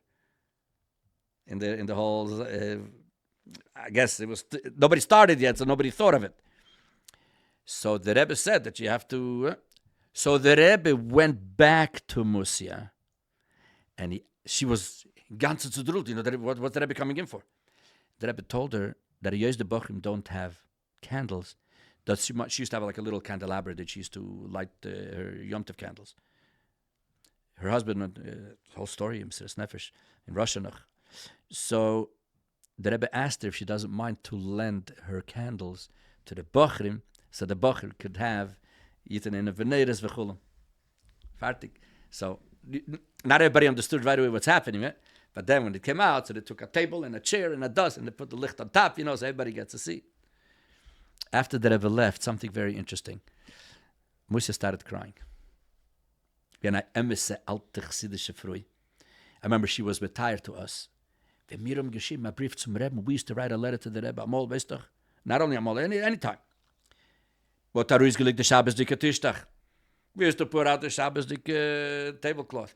And the noch gegossen a trer. And how she... And she says she has Bekabola gewusst. If you see the Rebbe twice, once after the other, that's it. It's over. Chassidim knew, they went to Yechidus. And then for whatever reason, they went back again. That was the last time. And she said, that's it. The Rebbe's not going to go anymore to the Seder. And I think either that was the last time or the next year was the last time. But she was right that it's not going to go forever. The Rebbe Taki stopped it. To all the locations the Rebbe stopped? Yeah, sure. Once it stopped, it stopped. If you wouldn't go to Yeshiva, you wouldn't go anywhere else. And so that was Motzei Shabbos. No, so we're up already 3 nights, a whole day out of Pesach. Motzei Shabbos the Seder. I took Shmira by the Rebbe's house between 6 and 8 in the morning for that Sunday morning. That was my... Okay, because I figured, who's going to get up at 6 o'clock in the morning? The day after the Seder, and after all this. And the Rebbe used to go, the Rebbe went home then for Yom Tov. The Rebbe used to say 70 Shabbos. Later they made the apartment in the back of the library. 70? Till then, the Rebbe used to say instead of 70 Shabbos and the Rebbetzin at home. That's where they made that time. So that's where they made the house behind the library. So then the Rebbetzin, which is another whole parsha. But that Pesach, the Rebbe went home and he walked in the morning. So there were two sets of Bachrim. Two Bachrim, which their job is to be shmira by the Rebbe's house. And then at 8 o'clock, approximately 8:30, two more Bachrim would come, like in the Alte Zeiten, before Lamed Ches, that they would walk behind the Rebbe to 770. I came there, I woke up at 6 o'clock in the morning. I ran to the mikveh, and I ran to the house next to the Rebbe for shmira. I was sure there's nobody around for nothing in the morning. I came, and my dear friend, Reb Chaim Majeski, was there. So we're sitting there and doing shmira, and we figured, we'll be there till 8 o'clock, and then the other guys will come and take us over, and then the guys will come. The guys who would wait for the Rebbe to go to 770 would stand on the steps in the house next door, outside. So in other words, because I heard that sometimes the Rebbetzin would check from one of the windows to see if the Bachrim are there. It was 7 o'clock in the morning. Sunday morning, after Erev Shabbos, Erev Pesach Shchol B'Shabbos, the street was deserted. No Yidden, lehavdil, no goyim, garnished. Sunday morning, beautiful day. Metamol, the Rebbe walks out of his house. 7 o'clock in the morning. And we're sitting, me and Chaim, and we saw the Rebbe just walked out. Now the question was, what should we do? Should we go behind the Rebbe? The Rebbe doesn't go himself. There's always two Bachrim behind. On the other hand, there's not going to be any shmira. One can't go. It's past Echadish. So quickly we decided we're going to go behind the Rebbe and then we'll come back. I have to tell you, do you know what it means? You're three people in the street and there's nobody else. It's the Rebbe and the two of us. The Rebbe walked. Pashet, there's a Mashal Melech Basade. The Rebbe is walking. Usually the Rebbe used to walk fast when there's the Eilam, there's the Rebbe walked. I say, Ruik, the Ruik, we saw the Ruikite. The Rebbe went till the corner, then went down to Eastern Parkway. Till 770, there was no, and I was thinking, now what, should I run in front of the Rebbe to open the doors? The Rebbe should go off, and the punkt somebody came and saw, and he saw from far there. So he ran and he opened the door, etc. But that was, it took a good 10, 15 minutes from the Rebbe, because the Rebbe walked slow. And you were able to see, I had such an urge, to have a nice conversation. If I wasn't, no, of course not with the Rebbe and stuff was to so we were behind. But the Rebbe Mamish went Melech Basade. Kipshutai. That was Tavshim Aleph. Yeah. Oh, yeah, you asked me about the Rebbetzin. What happened was like this. I came I used to come for Shabbos, here and there. So in the afternoon, Erev Shabbos, I was in the Zal. There was nobody there. Bachrim Ar Mivtzoim. And one Friday, Rabbi Groner comes into the Zal. The Rebbe used to stay in 770. The Rebbetzin was home at that time still. So he says, Levi, are you busy? I said, for you, I'm not busy. Anyways, he says, could you do me a favor and go to the Rebbe's house to bring a package from the Rebbe's house to here? So I asked him, wait a minute, am I going to see the Rebbetzin? He says, no. The way it works is you go behind the house, you go to the entrance of the kitchen, you knock on the door, and one of the shamashim over there is going to give you it's vaistus, this food for the Rebbe for Shabbos. Now, just for information, until Tav Shel Lamed Ches, one of the shlichus'n that some of the Bachrim had, which I also had sometimes, when the Rebbe used to come to 7:70 in the morning, after that, one of the Bachrim would go to the Rebbe's house. The Rebbe's house in the front, there's two doors. There's the gate and the door. The Rebbetzin would leave between the two doors a bag, which had in it a thermos and some mazenis. In a weekday? Weekdays, yeah. So every time a Bachrim, there were some Bachrim that had that job as sort of, I also got it a few times, Baruch Hashem. Anyways, I knew. So I wanted to know if that package is like between the two doors. So he says, no, you go to the back and you knock on the door. So I said, you tell me the Rebbetzin is going to come out? I'm not going. So he said, no, don't worry, just because I had another story a few years before that. I went, I knocked at the door. I think it was Chesed or somebody gave me a package. I took it. I brought it to 770. Comes the next week, and Rabbi Groner comes again. I was again in the Zal. And he says... You mean the next week? Next Friday. Friday. Okay. Yeah, no, Friday afternoon. Okay. I'm in the Zal. And he says, Levi, are you busy? I said, no, of course not. He says, could you do what you did last time? I said, sure, no problem. I went, I knocked on the door, and who came out? The Rebbetzin. This was the second time that it happened to me, because it happened one time in Tav Shel Lamed Tes that I went and brought yogurt right before Yom Tov, whatever, so I saw her then, but then it was... You brought a delivery? No, what happened was... No. on the house. What happened was, now maybe before Lamites, I remember it was a Shavuos. It was Erev Shavuos, it was an hour before Shavuos. And Rabbi Groner asked me if I could please run down Kingston Avenue, buy 2 yogurts, and bring them to the Rebbe's house. An hour before Shavuos. I ran down Kingston Avenue, and they told me, go to the back, and there's going to be somebody who's going to open the door. I ran to down, everything was closed, but it's an hour before Shavuos. Down by Empire, there was a bakery where now there's a cleaners, but there used to be a bakery there. And the guy was cleaning the floors, but the bakery was closed. So I knocked on the door, and the guy says, it's closed. And I went, please. So he came to the door. He says, what do you need? I said, I need 2 yogurts. She says, all right. And he gave me the 2 yogurts. I gave him $2. And I ran. I knocked on the door. And whoops, Mitamo was the Rebbetzin. I didn't expect it. It was the first time in my life, that I get to see the Rebbe. I was like, I didn't know what to do. And the Rebbetzin asked me, "Wer dir geschickt?" I think that's what she asked me then. I was in total shock. I didn't know what to do. And I just gave her the yogurt. Then she asked me, "Wie viel hast du gezahlt?" How much you pay? I couldn't get the words out of my mouth. And she felt that I don't want to say how much. So she said, "Nein, for the yogurt darf ich zahlen." There was, and I couldn't get the words out of my mouth. I was so in shock. And she went. She was smiling the whole time. Like everything's just fine. Relax. And I think she asked me what my name is. And I said, Garelik, Posner, because I figured she knows my grandmother very well, and she heard, my father.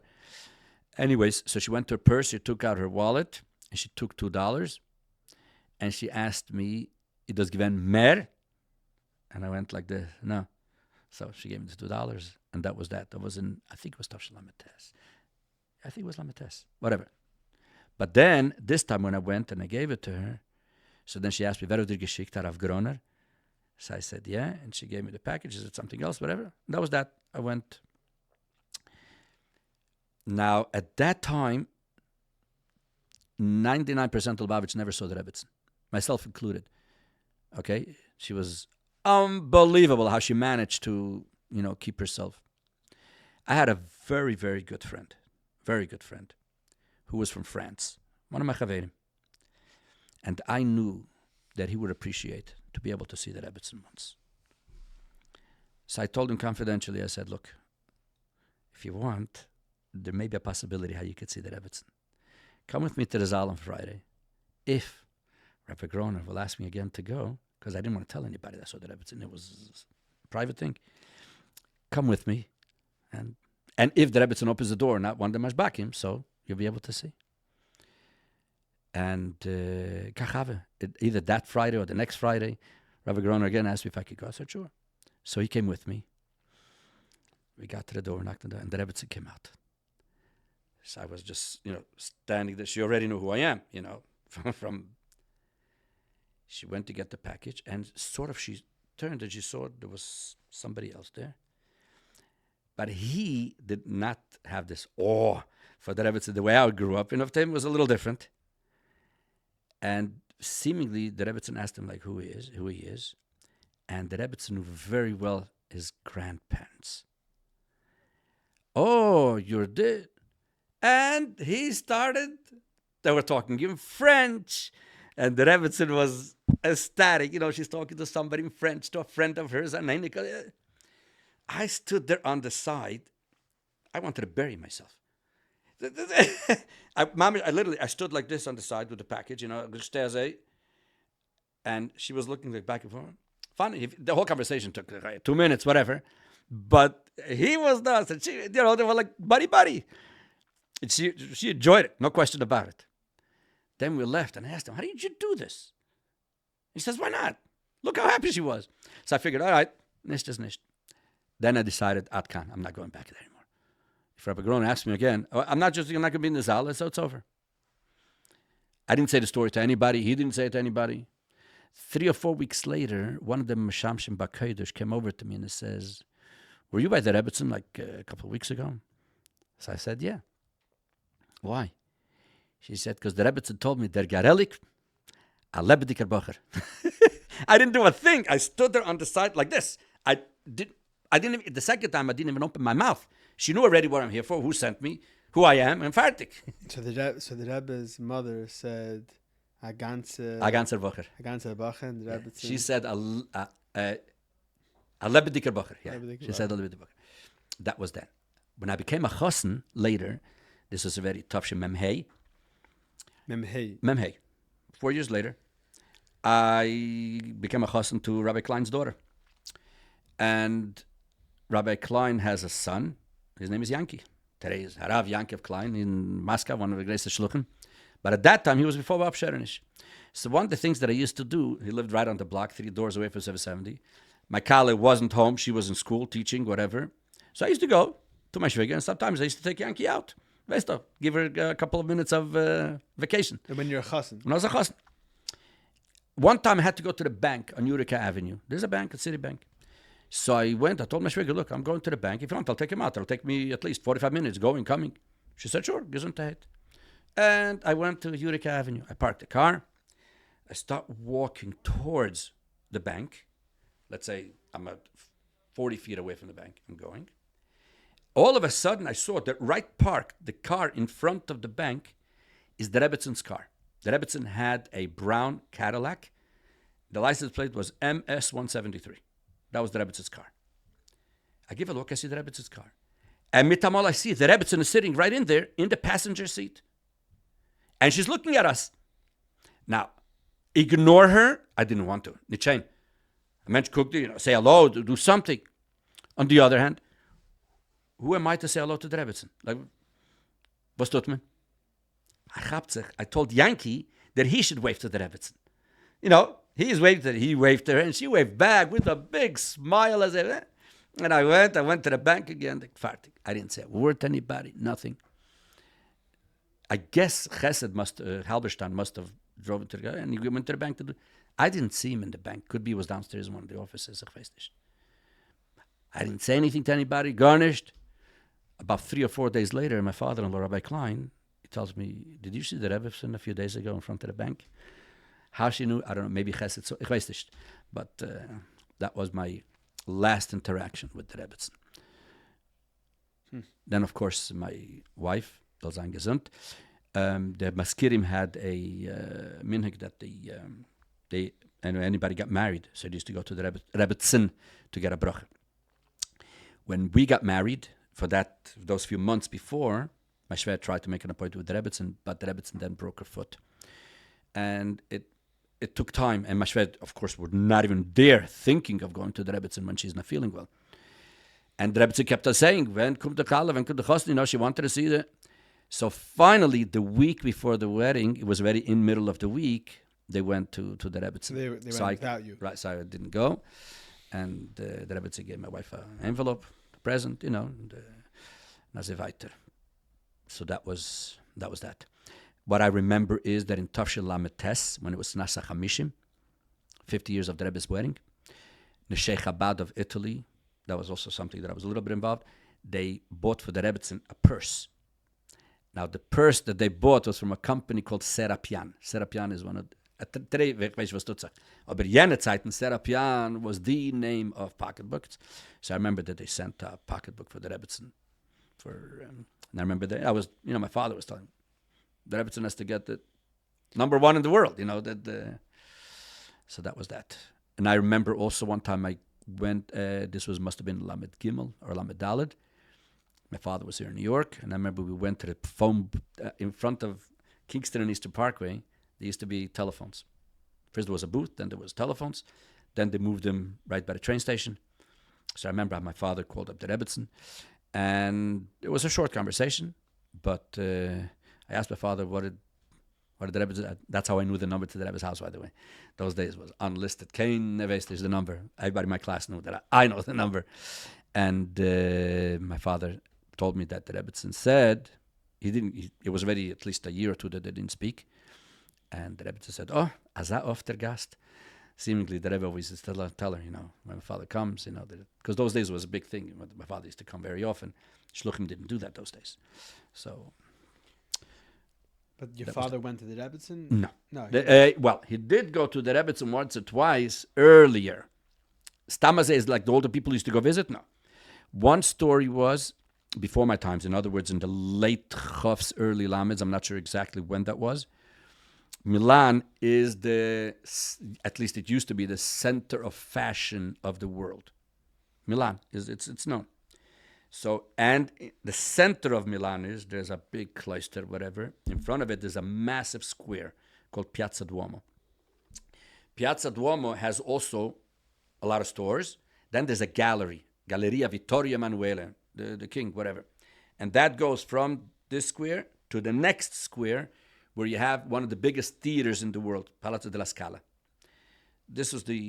So there were two basic stores that I'm going to talk to you about. One of them was, my father was once going, and he saw in the window that they were selling 3 yards of schöre that I think King Charles, and now it's King Charles, then it was Prince Charles. He came to Milan to make a coat, and they made it of special cashmere, thin and does, and they had 3 yards left of it. And whoever wants to buy it could buy it.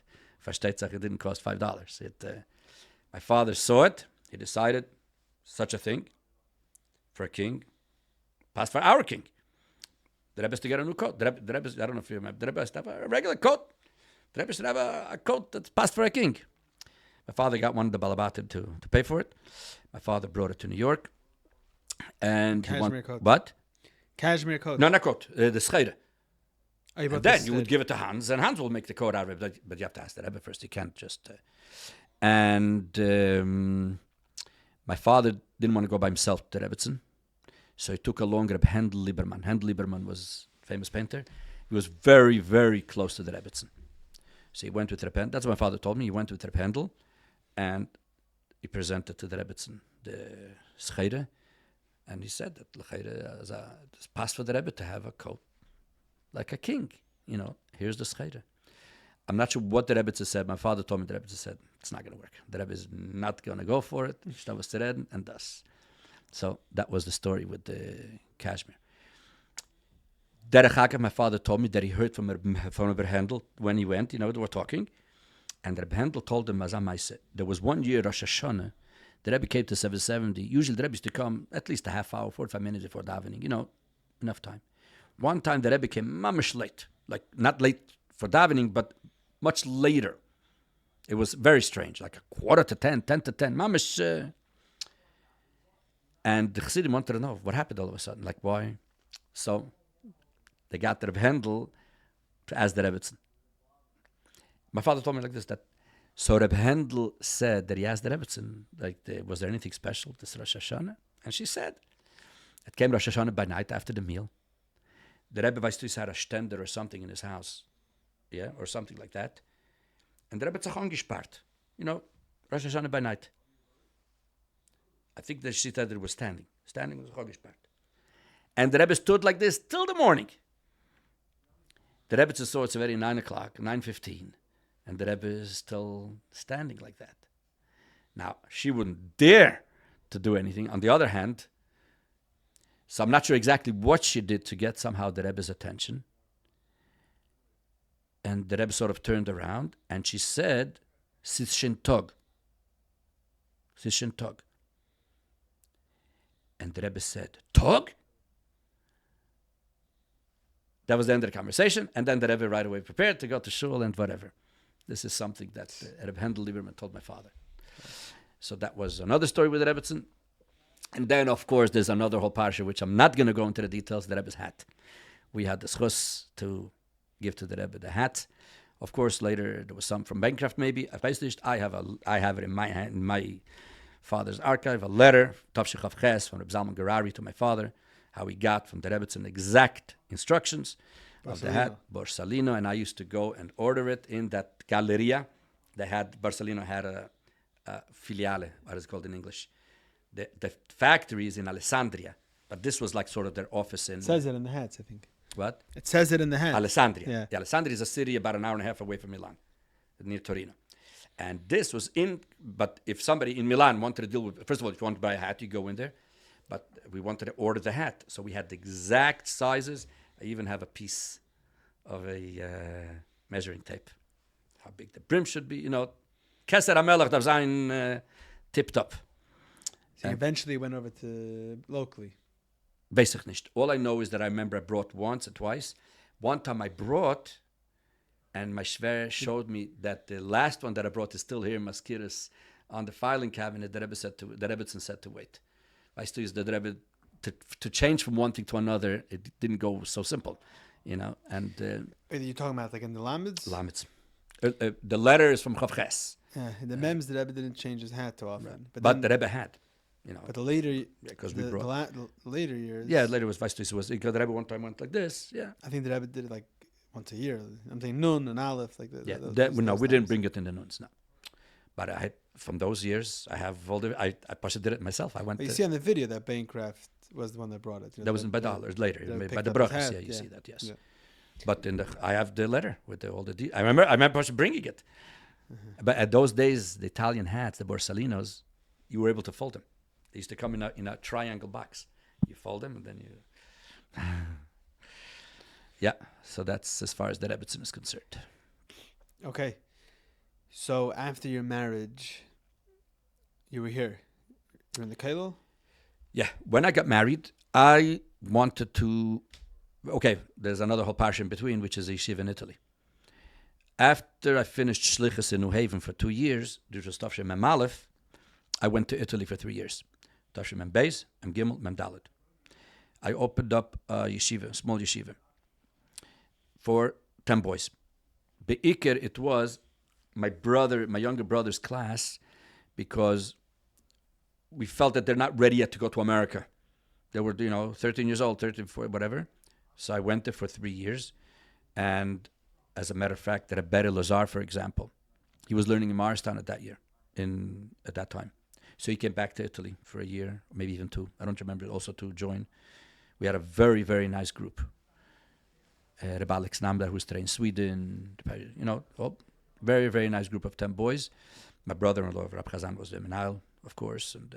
But I was the one that sort of put it together in the beginning, and I went there for 3 years to run it, Lefierech.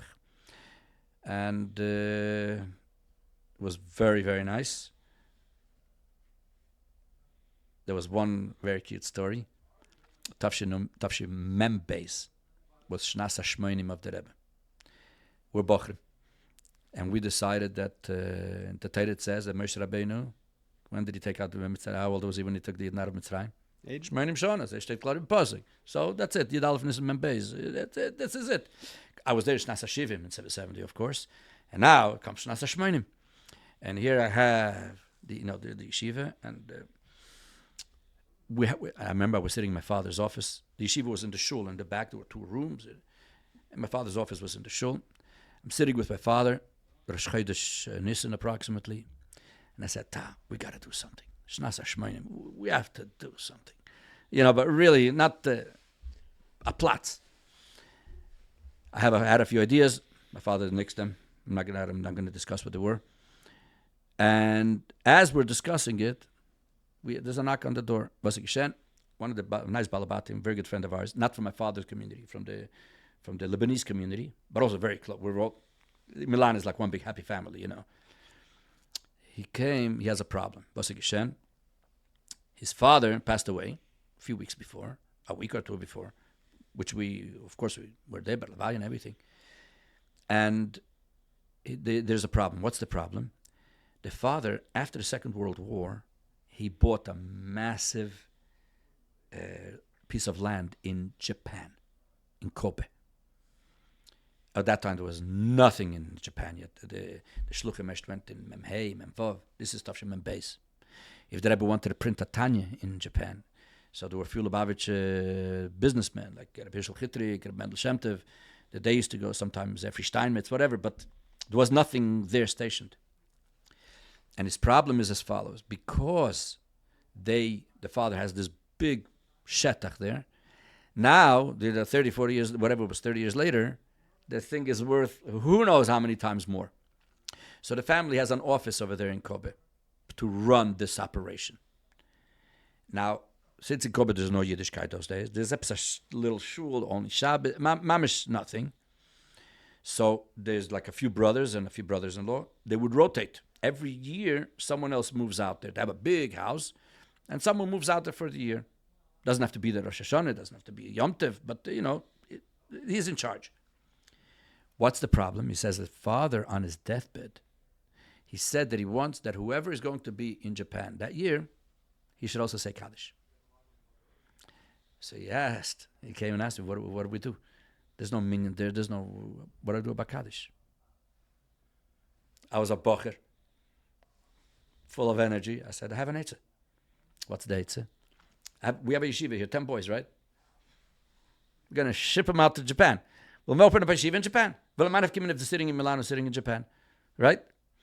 And the last time there was anything of Lubavitch in Japan was in 1946, right after the war. We're going to, when you bring a yeshiva to a place, the whole place turns over, right? The Kovach Nas Hashmeni, we're going to open up the Far East. And he said, oh, beautiful. He has a big house. There's enough room for 10 people. There's a swimming pool. No problem with a mikveh. And you didn't have to be there Yom Tov. This was before Pesach. He says, you're going to New York for Yudalef Nissen, Bepashtus, right? Because everybody knows over there. And order a container of food. It'll take 2 weeks to get to Japan. By the time the guys will get there in ER, the food is there, house is there. And then he took out 5,000 yen, the Japanese money, and he says, I want you to, instead of going to New York, now for Yudalef Nissen, go Milan, Kobe, New York. So you'll go see what's happening, prepare it, a dozen yens, and my father is sitting there, and he said, excellent, I didn't even speak to the Bachman, didn't tell anybody anything. And I figured, okay, here, Lekovich Nas Hashmeni, we're going now to Platz the whole Middle East. Opstamp Yeshiva, und gehen. Aber, those days there was no such thing as doing things on your own, you had to ask the Rebbe. Today, but those days, can't do it on your own. So, da fragen dem Rebbe. Okay. I picked that. So he was very happy. I told him, I'll we'll be in touch and we'll see what happens. The whole thing took not even 15 minutes. Okay? Here in 15 minutes, I have the yeshiva in Japan. Okay? So I pick up the phone, call up Maskiris, I speak to Rabbi Groner, and I tell him the whole story. He was ecstatic. He says, wow. And he also knows another thing. When the Gareliks write a plan to the Rebbe, they don't write a plan about something, then do it, and then come crying to the Rebbe 2 weeks later, we don't have enough money. We don't. No, not with the Gareliks. When we do something, there was, I don't know if you saw, there was something running around lately. The Beryl Baumgarten was once by the Rebbe. And he was complaining he has problems with his balabatim from over there where he was. And he doesn't know what to do. So the Rebbe told him. He was in Italy for a little while, in the first year that my parents were there. So he told him my father's name, and he says, Erechet lektisch kan honig für seine balabatim. Aber me hört von ihm nicht kein pips. You don't hear a word. My father wouldn't do that. He did. So the Rebbe said that. That's what the Beryl Baumgarten's Einikl wrote. Mm-hmm. That he heard from his mother, that his mother heard from her father, that the Rebbe said, lektisch kan honig für seine balabatim. Oh, me hört nicht von ihm kein pips. That's what he said. Okay, so here, Label knew that it's a done deal, So he says, give me about an hour or so, and I'll get back to you. Say that he wrote down the whole thing. He finishes, it goes by about, I don't know how long it was. Phone rings, it's Label. Rabbi Groner. He says, Levi, are you sitting? I said, yeah. Write down. This is what the Rebbe answered. I remember the Lashon. The Rebbe wrote like this. Mi yikach al atzmoi. Achrayus shel kamo vekamo tzeirim be'ir kanal. Who is going to take that achrayus? A bunch of youngsters. Such a place. There were no Chabad houses there. There was no nothing yet. If there's Chabad house, if there's a Yiddish, excuse me, with, I think he said it was 3 question marks or something. So I told Rabbi Groner, I have an eitzah. He says, what's the eitzah? My father's sitting there and listening to the conversation. He looks at me, and he says, Farmach dem Telefon. I listened to my father, So I said, Rabbi Groner, sorry, I'll get back to you. The eitzah that I had was very simple. Here, my brother-in-law and my sister he was sort of in charge of the yeshiva, right, the Menayel. So I figured I'll offer to them to come to Japan also. You have a younger man. He's going to take achrayus. He's going to, with his wife. They had children then? Yeah. Whatever. You're offering them to go to Japan, no problem. No, the conversation has a shmeinim, you have to do something. 100%. This was all in the spur of the moment, weißt du, Chazay. I was a bacher, don't forget. A bacher tracht anders wie younger man. Right? Anyways, my father told me to close the phone, so I closed the phone. My father says, I want to tell you a story. Okay? The story he heard from Reb Zalman Shimon Dvorkin. And Reb Zalman Shimon erzählt Chazay that one time when he was a bacher in Russia, they went to the Musar Haskell from the story is gewaltig. To make a long story short, they went to in Russia in the schwere Zeiten when the Friedrich Rebbe was in Leningrad. They went for sukkahs to the Friedrich Rebbe to Leningrad. A whole bunch of bakrim. It was mamis sakanis nefashis, but Lepel they went. When they came to Leningrad, they also found out that Dragachover is in Leningrad. Dragachover was Dragachover. He lived in Leningrad, no? No, he was for a few years in exile. Okay. Then later he went back. At that time, he lived in Leningrad. Yeah, there was a time that Friedrich Rebbe and the Ragachover were together in Leningrad. So the Bachrim also wanted to go see the Ragachover. The Chalaman, that's an opportunity. Ragachover. He was a chassid, overreichend for the mashpia of the yeshiva was the Berel Kurnitzer, Garfinkel. In Rebbe he got killed by the Nazis. Berel was a exception of a person. A lamden, a chassid, everything. And he didn't like so much this fact that they want to go to the Ragachover. So he told the Bachrim, you know what? You want to go to the Ragachover? No problem. I'll go with you. And you know what? I'm going to ask him a question and he's not going to know the answer. The Ragachover. There was no such thing for somebody asking him, okay, and the Ragachover doesn't know the answer. The Rebbe writes in Likutei Sichos, that there's a place where the Ragachover asks a question. Over there, Pashas Yitzavim Vayelech about Kohen Ibn Levi. And the Ragachover remains about Tzorich Iyon. He has a question, why is it second? Whatever. Tzorich Iyon. And the Rebbe says in the Sikha that this is one of the Gitzel Te'erter, where the Ragachover remains with a Tzorich Iyon. And the Rebbe answers the Tzorich Iyon of the Ragachover by learning Rashi and Chumash. You learn Rashi, Pshutishal Mikro, get up the Kasha for the Ragachover. You understand what's Tutzach? The Rebbe answers a question of the Ragachover by learning Pirush Rashi al Taira. Okay? Anyways, so but the Rebbe also says that you hardly find him with a tzarichin, reminding with a question. So now the Bachrim Taka wanted to go to the Ragachover. Because now it's more interesting. They went to the Ragachover. The Ragachover saw them. Normally, when people used to come, he used to talk to them for a few minutes and make zero out of them and gegangen weiter. The Ragachover had no time to waste. But here, Tmimim. Bachrim, Tmimim. He took them in very warm. The famous story that he asked them is that he come in Leningrad zum Rebbe in Leningrad. The famous story. Okay. He said there's 100 Nafkaminas? No, he said there are 7. 7 Nafkaminas? 7, and then he told them one. Then they asked him the other ones, and he said, geht zuch. He said they get cup and van. Yeah, whatever. Yeah, there's a few versions. I heard it from Beryl Mochkin. Yeah, it's printed in Migdalois. Anyways, so Beryl Kurnitz, so then he told him, he said, you come in Herren oder Fragen. So Beryl said that we come in Fragen. Okay, what's the question? So Beryl said to the Ragachover, when you look in Chumash, steht Vahi Erev, Vahi Boker. By Yidden, fängt es an for the Nacht, the Tag. By the Goyim, doesn't work that way, Lahavdil. By the Goyim, it's different. They have the day, and then as they fängt es an die Teire, Vahi Erev, Vahi Boker, im Rishon, Vahi Erev, Vahi Boker, im Sheni. Teire Shebalpeh, wie fängt es an? Memes HaKer in the Shema, Be'arvis. The next mission is B'Shachris. Weil alles geht the Nacht and the Tag, the night and the day. Fragt der Akashe, when you look at Shulchan Aruch, what's the first Simmons Aleph? Hilchis, Hashkamas HaBoker. Waking up in the morning. Fragt er zum Ragachover. Everything in Torah goes night and day. Why all of a sudden Shulchan Aruch starts with Hashkamas HaBoker? That was the question. The Ragachover, he was a Nazir, he had long hair, short, skinny, wild, weißt du, was he had a stender. On the stender, he had a Rambam, you know that. The Rambam was his Rebbe. When he had to go to the men's room, he would say to the Rambam, Rebbe, ich komm bald zurück. Coming back soon. Yeah. Anyways, So the Rogatchover heard such a question. He started going back and forth in the room. He doesn't have an answer. Okay. I don't know what happened after that, and I'm going to tell you the answer in a minute. But I don't know if they told him the answer, didn't, but that's it, they left.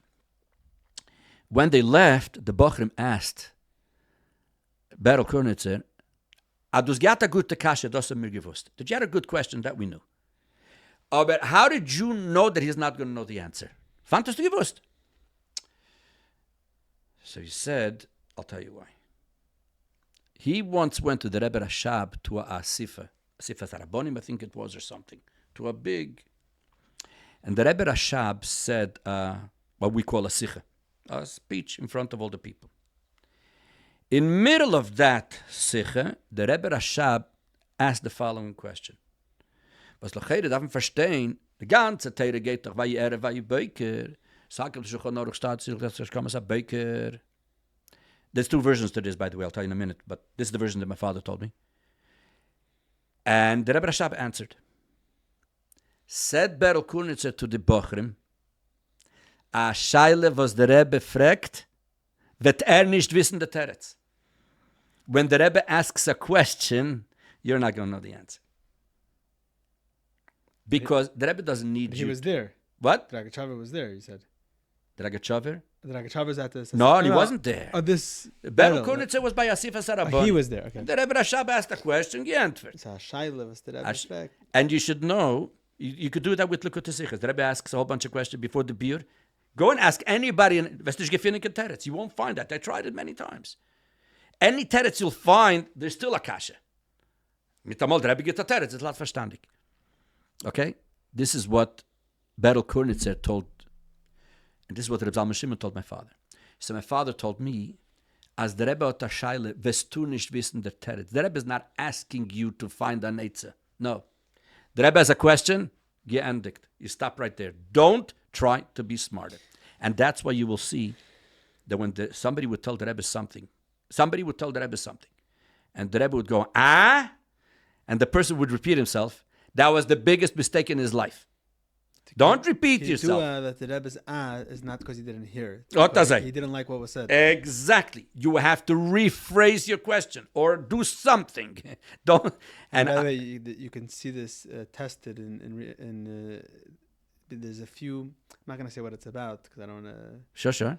But there's more than one video where different people say the same thing, and the Rebbe goes, and it's the same exact topic. Like I tell you, this is a topic that we could go on this for who knows how long, because I checked it out. Yeah. Among Chassidim is brought to you by Chassidische Der Herr. We live in a chaotic world, a world where for us Chassidim, as a seinu, lei ra'inu, we do not have the ability to hear and see the Rebbe on a daily basis. Yet we know that the Rebbe is very much with us, and the Chassidus Chabad is alive and thriving more than ever before. One needs to only tap into it. Chassidische Der Herr provides you and your family with the tools necessary to tap into all of this. Whether it's the monthly magazine, the way it all began, whether it's Der Herr books, Der Herr online content, and so much more. Men, women, and children throughout the world benefit and use these tools on a daily basis. Whether it's children enjoying the children's magazine that comes along with the regular Der Herr, or enjoying the children's podcast, whether it's Bachrim in yeshivas receiving the Der Herr, whether it's girls in high schools enjoying Der Herr club in their local high school. People all over the world and from all walks of life enjoy and utilize these tools and take advantage of it. If you're not already subscribed to the Herr Monthly Magazine, do so today at derher.org. That's derher.org. Der Herr is a dynamic organization which is committed to continue providing these tools, grow on a constant basis, and do all that we can to help this effort. Baruch Hashem, it takes a lot of resources and finances to make this all happen. You can be part of Der Herr through your financial support as well through visiting our website, derher.org, or through contacting us to setting up a meeting. Thank you very much. Enjoy the rest of the podcast. My father had this thing. When the Rebbe asked him a question, he never answered. Never. Because the Rebbe fragt, du wirst nicht wissen, der Teretz. Forget it. But it takes guts not to answer the Rebbe. But the Rebbe knows his customers, and I remember I was in Yechidus once with my father, twice. And the Rebbe asks about somebody who came into Yechidus. The Rebbe wanted to know what the outcome was. I brought the guy gerade because I met him here in New York to bring him. My father didn't answer. The Rebbe went to the next question. The Rebbe went like just questions. It's on video. No, this was in Yechidus. No, by dollars. Oh, there's a video that I was asking your father questions. About the gear. Yeah. And your father, he looks with the right. smile. So this was when I was a bocher in yeshiva, and I remember how, on the one hand, here I'm going to build Japan. The Rebbe hat Takashe geendigt. There's nothing to discuss. But I need a father like my father to get to do that. It was so powerful to me. Because if you don't think about it like that. It's all the time. The Rebbe asks something, a person answers. It's so that was in Tafshin Mem Beis. Tafshin Mem Daled, I went with my father to a Asifas Harabonim. Very, very, unfortunately, I can't discuss too much about that. But there was a big Asifas Harabonim for 3 days. I was a bocher. And I knew that the Rebbe likes to get information. The Rebbe wants duchim, and they don't rely on the fact that the ruchdi is also begashmis. What I did was, there were about 60 rabbanim from Europe at that, maybe 50, 60 rabbanim. It was a 3-day, and Lord Jacobowitz was then from England, then the chief Rabbi of Yerushalayim, Arav Kulitz. His son was a bocher, so he came along with him. He was the guest of honor, guest speaker. I interviewed each Rav as a bocher. And I sent in a duch to the Rebbe, a detailed duch.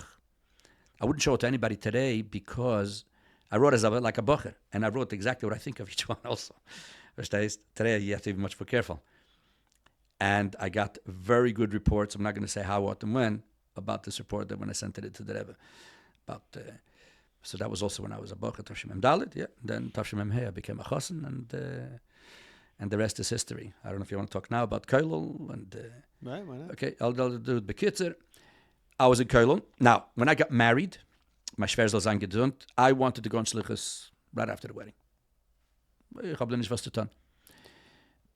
My Schwer, he felt that I should be in Keulel for a year. He says, you want to be in Matzilach Shlichus, you have to go to Keulel for a year, which he was right.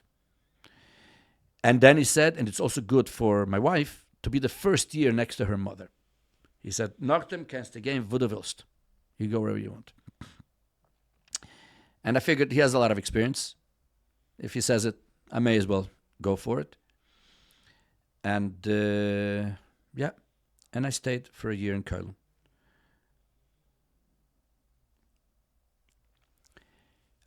2 weeks after my chasana, this was in Oder, Tafshim Mem Hey. My chasana was Gimel Oder. And 2 weeks after the chasana, by the way, just an interesting point, when the Maskirim made weddings, I'm talking about till Memches. When the Maskirim made weddings, the Rebbe used to make sure to go home before the chuppah, not to interfere into the weddings. That one might even go home. So I told my Shver to tell the Rebbe a later time of the chuppah. So this way we'll have the chuppah and the Rebbe will still be in 770. Lapel, we came flying in front of 770, and as we came, the Rebbe went out to go home. So, the Rebbe Zalman Shimon Dvorkin, who was the Rav in Crown Heights, passed away right after Purim, that Memhei. About 2 weeks. So for about a year plus, there was no Rav in Crown, official Rav in Crown Heights. I don't remember if it was Shvat time or something like that. Rabbi Heller, who was the head of the Köln, called over two younger light. One of them is Rabbi Nissen David Dubov, who's today in Wimbledon, England, and myself. And he said that Rabbi Chadakov called him in, that he would like to take two younger light, should go to Montreal to take Shimush. by Rabbi Handel for Rabbonis. I was not interested in going into Rabbonis. Absolutely. My father was a Rav, and I know exactly what a Rav goes through, and I said, I'm not going for this. But I'm not going to say no to Rabbi Chodakov or to Rabbi Heller. So when he said that, so I told Rabbi Heller like this, look, if it comes from the Rebbe, there's no question. But if it doesn't come from the Rebbe, again, there's no question. You know what I mean? If I know that the Rebbe wants it, I'll do anything. But if it's not, okay. Goes by another month, and he calls us again, tells us the same story. So I said, my same answer as last time. So he says, no, I need an answer. So he says, do me a favor, at least write into the Rebbe that Dan Holler is giving you such a and then you'll know. But nicht. I think they got me to write into the Rebbe, and the Rebbe answered, Kipfursep, Katzas an Holler. That's the Rebbe answered. Okay. We didn't hear anything. Meanwhile, happened the Bchiris, the elections for the Rabbanim, and Rabbi Marlow, and then Sulangiyor and Rabbi Azdab and Rabbi Heller were elected to the Beis Din. This was in the summer of Tavshim Mem Vav. Sivan. I don't know if it was the day after that or 2 days after that, but Mamish right Bismichis, Rabbi Heller called us over, and he said that Rabbi Chodakov said like this, that what we discussed about going to Montreal is bottle, and we should, didn't ask, we should do it here with the Beis Din, and we should do it like this. We should keep this man of Koilel, the schedule of Koilel. Now the schedule of Koilel is 8 o'clock starts Chassidus. From 9 to 11 you have davening and breakfast. So he said that he wants us to daven before Chassidus, and from 9 to 11 we will sit in the Beis Din together with Rabbi Heller and get to hear the Shailas then. And we should start, this was the Haktorah was Chav Chasiven, we should start Tezvav Tammuz. Why? Veisach nicht. That's what he said, Tezvav Tammuz. As far as, since we were reading Kollel over a year, and we have to get paid a little more, so he's going to give us 2.5 paychecks. Those days the paycheck was a certain amount, which was not a lot of money. A lot of, right? But whatever it was. And we're going to get 2.5 times. Let's say it's $100, so we're going to get 250. And I remember the whole time I was trying to ask my shver, my father, Rabbi Klein, do you think that it comes from the Rebbe or not? But he had no clue, and this was something Rabbi Chodakov, Then that day I went to the house, and I told him, by the way, he told us to stay here for another year, and he's going to give, a paycheck 2.5 times. He says, 2.5 times? For sure it's from the Rebbe. He says, Rabbi Chodakov wouldn't give 2.5 paychecks. No. He said, for sure, no question. I must say it was one of the best times in my life, that year or two. And I'm not going to go now through the whole thing, but he told us that we have to make sure. By the way, I didn't have full smicha yet when I got married. So that was one of the ways why I stayed, because the Rebbe says you have to have smicha before you get married. And I had almost finished, but not, so I figured I'll finish it. And he said we should also take Yodin together with the Shimush. So my Chavrus and myself, we learned Yodin. We got verheard by Rabbi Pekarsky privately. And we got Yodin. And then the way it used to work is, he had a telephone. Those days there was no caller ID or anything. He used to press the speaker when the phone rings, and he would have a conversation with the person who was asking the question. Most of the time, nobody knew who it is, not the man or the woman, whoever's calling. If it was somebody who wanted to ask something private, and we knew who it is, so he would pick up the phone. But that was 2% of the time, because most questions that people asked wasn't something private. It was, and it was really, really exceptional. Shimush there's nothing like it, especially like this, and you sit with the Rav. And about a year later, Nissen David Dubov got a hatzah to go to Wimbledon. He left, and then I continued myself. So I used to sit there with Rabbi Heller those 2 hours, and then at night I used to go to Rabbi Marlow. Rabbi Marlow used to be there till 3 o'clock in the morning. So we used to come, we used to discuss a lot of things. One of the things that happened in that year was regarding Sheva Mitzvahs B'nei The Rebbe then started talking about Sheva Mitzvahs, the Mems. So this was Tafshem Mem Zayin already. One day Rabbi Heller calls us that Rabbi Nissen Mindel, the Rebbe's maskir, told him he should take two Yungelite. I don't know if he said us, but I figured there's two Yungelite who are under maskir's payroll, right? And we should gather everything that there is. I'm telling you the story just bekitzer. Should gather everything which there is in sefarim about Sheva Mitzvahs B'nei. So, and he said like this: just gather, and we should also visit the Fifth Avenue Library in Manhattan. We should visit Yeshiva University Library.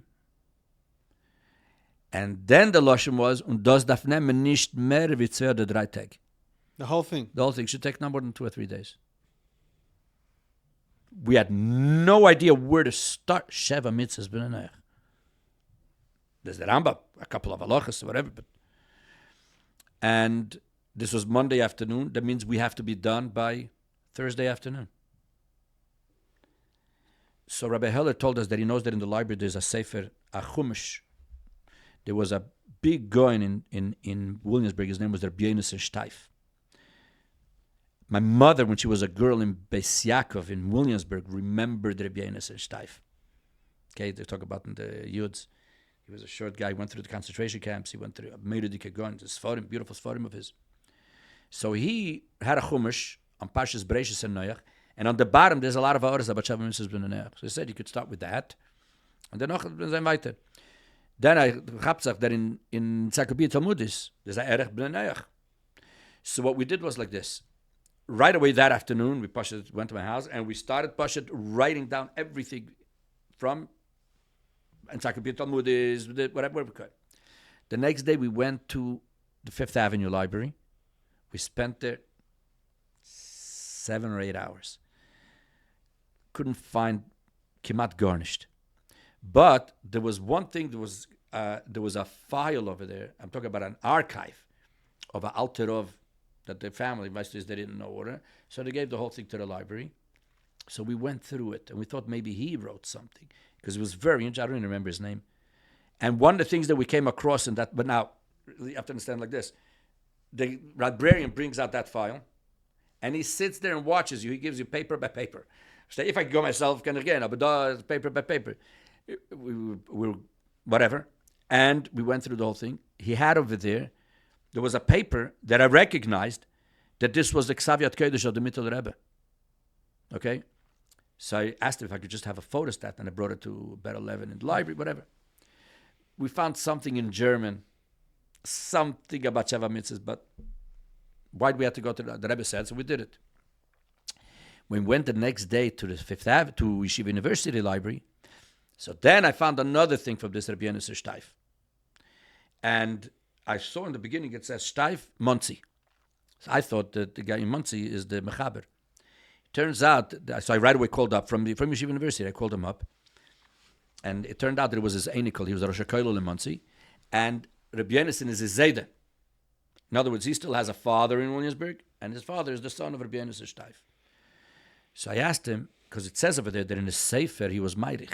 I asked him, you know anything about the Sefer? So he says, you have to call my father. He doesn't know of any Sefer, but call my father. My father will know everything. Okay. So I called the father, and he's in Williamsburg. But the we had to, so we gave in everything, the way it is. But we prepared a very nice thing, and we gave it to Rabbi Mendel on Thursday afternoon. He didn't expect us. He was, got a job, and then whenever it'll be. And here we came. We were up, literally, came out the whole night, Monday night, Tuesday night, Wednesday night. We worked nonstop till Thursday afternoon. Whatever, and we put together a very nice package, whatever possible. And we made it mesuder, but according to each mitzvah v'chulu. Then there was another thing which I did. Today, you don't know what happened with it. Wait. There's Eitzer HaChochma today. You could do these things you could do in minutes. Those days, the only thing that was available those days was there was something called Dafka. Dafka was a program in Chicago. They were in touch with Israel, with Eretz Yisrael, with Bar Ilan University. There were a few people that had like Bar Ilan and somebody that they had a lot of indexed Shilas Teshuvos, and you could get a printout for $100, $200, whatever. So I paid them then I don't know if it was $200 or $300, all on the phone. They should do it, that to send it. They UPS'd to the next day. So this we were able to give to the Rebbe, side the package and side the printout from the, God, it cost me whatever, but Baruch Hashem, we gave our it was very nice. But I knew that there's more. Fartik. And we gave it to Rabbi Mindel. Now, a couple of days later, I went to the Steif, and I came to the house, and he showed me there's a closet which is closed. There's all the ksavim for Rabbi Steif. Already 25 years, nobody opened up this closet. So I said, can I open it? Anyways, he let me. Mitamal, I find. Those days, when you made a sefer, you got gelis, the proofs. So he had already proofs for a sefer with the first 3 mitzvahs. And then there was a stack of papers like this for the next 4 mitzvahs. So I said, that's what I'm looking for. A sefer like this. So I told him, can I make a photostat? He says, no, you're going to take it, you're going to print it, you're going to do this. I said, I'm not doing anything. I don't need this stuff. The Rebbe needs it, and the Rebbe is never going to print something without your permission. And he was hesitant. I took $100 or $200. I said, do me a favor. Here, you make the photostats, and you bring it to the Rebbe. You could trust the Rebbe. When he saw that I did that, he says, I trust you. I took it. I went upstairs to 788. They had a photostat. Those days, a photostat machine. I photostated the whole thing. I brought it to Rabbi Groner. And I told him, Zois Motzasi. When he saw it, he says, I think we're not hitting the jackpot, but we're getting somewhere. About, I don't remember how much later, I got a call from Rabbi Groner. I should come to the office. I came. And he told me that the Rebbe said I should go through the Minchas Chinuch and go through the whole Sefer and find anything that it says about Sheva Mitzvahs B'Nei. What year is this, by the way? Mem Zayin. Okay. I went home. I sat up because the Rebbe used to come 10 o'clock in the morning. I made up by 10 o'clock tomorrow morning. The Rebbe has it. I went through the whole Minchas Chinuch and I made a list of all the places and what he says about Sheva Mitzvahs. And in one place he writes, "Ubekuntresi al Sheva Mitzvahs herachti." That means the Minchas Chinuch wrote a kuntres on Sheva Mitzvahs. So I noted that. I made the whole thing. It was ready 10 o'clock the next morning for the Rebbe. But I noted that the Minchas Chinuch writes that he wrote I didn't hear anything from the Rebbe about that. But I myself went and I called up all the libraries in America, Eretz Yisrael, the family, Babad family, they're in the Minchas Chinuch. Nobody knew anything about such a kuntres. And I told him, look what he writes in this mitzvah. He writes it in 2 places. Kain Neves for garnish. That was that. I didn't hear anything. A couple of years ago, I saw Reb Shalom Ber Shapiro, and he actually says it in one of his night things, that he found this. He asked me once, did you want to work on Sheva Mitzvahs B'Nei? I said, sure did. I gave it to Yeshua. He says, do you know that there's Hoaras from the Rebbe and whatever? But the while I never got to see it. And what? The Rebbe wrote Hoaras on it. Something, Epistutz of Dirten, whatever, but, I did my job, and ich mir sag nicht. And but he mentioned it in one of his podcasts, that he has. So he spoke about that. And you don't know what it was for. You don't know what, but it was for Nissim Mendel. No, Nissim Mendel in one of the Kfar Chabads, there was an interview with him, and he says that the Rebbe wanted he should make up Kitzur Shulchan Aruch or something. I don't know. I'm not sure. I was asked. I did. I actually at that time, Reb Zalman Garari drove me nuts. Mitam Vad Rabboni Lubavitch. Also, I was to put something about Sheva Mitzvahs. So I gave him whatever he wanted, but I did what I was asked, and I gave. I didn't pursue anything after that. Okay, very interesting. So maybe we'll finish off. I know there's something with the Prime Minister of Italy. Yes. The story of the Prime Minister is as follows. First of all, my father with Rabbi Chazan from Rome, the shlich in Rome, they went several times to the government there, but here was a different story. Here what happened was, today I could say the story already. This was in Tafshin Nun Aleph. Hascholas Shnas HaTzadik of the Rebbe. And the Rebbe was turning 89. The story with the sefarim in Russia started. They started in Tafshin Mem Ches, This was already the third year into it. And they got 2 or 3 sefarim through Monday, all this, but the sefarim weren't coming yet. I decided I'm going to bring the sefarim back. Okay? Versteht sich, I can only try. Because I knew that Italy and Russia have very, very good relationship. In Italy, there's a big communist party. They're not communists, that win Russia, but that's what it's called, Communist Party. And in Italy, there was a person, his name was Gianni Agnelli. Gianni Agnelli was the top person in Italy. He was the owner of the car maker Fiat. And Gianni Agnelli was personal friend with Gorbachev and all the big guys in Russia of all the years, starting from Khrushchev, I think even. But mamish, personal friend. Ad kedekach that I heard that Gorbachev, when he used to leave Russia for whatever, he would make a stop in Italy in Gianni Agnelli's house. Personal. Now, he lived in a place called Mirafiori outside of Torino, where the Fiat is over there. But he was considered the most powerful person in Italy. So I started thinking, let me go to Gianni Agnelli somehow. Let me try to figure it out. And I'll get it unter den Tisch. Gianni Agnelli will ask a personal favor to Gorbachev. Sefarim, go to New York, like they did with the Sefarim from Poland. You don't need the ganze Machadreike, just fertig. So I did some research on this Gianni Agnelli. I went here in Manhattan. In Manhattan, there is a store called Rizzoli, an Italian store, very exclusive store. I once had a program there. If we'll have the time, I'll talk to you about it. Very, very, also very geschmack. And I got a book, the life story of this Gianni Agnelli. Let me see, who was his circle, who was his... and I came across a guy by the name of Furio Colombo. Furio Colombo, at that time, was Mr. Fiat USA. He was the representative here. He was a professor in Columbia University. He was one of the top politicians in Italy. He was a halber editor of the communist newspaper in Italy. And I knew that he's a Oyev Yisrael. Somehow, because I found a book of his, he was in Eretz Yisrael, Punkt by the 6th Day War. He fell in love with Eretz Yisrael. And I found out, Machere Apargud, that seemingly his father maybe even was Jewish. He is for sure a goy. And I figured, let me try to find out about this Furio Colombo.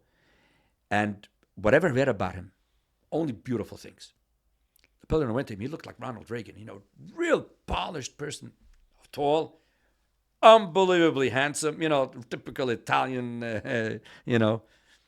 Anyway, so I decided I'm going to do it with Furio Colombo. Let me have a meeting with him. Let me talk to him. My father came for the thing of the Gvirim before Yud Aleph Nissen. Then it was at the end of Adar, Tafshin Nun Aleph.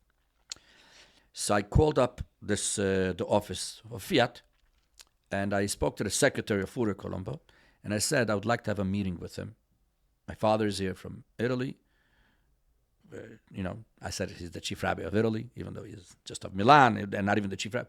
But, Rabbino.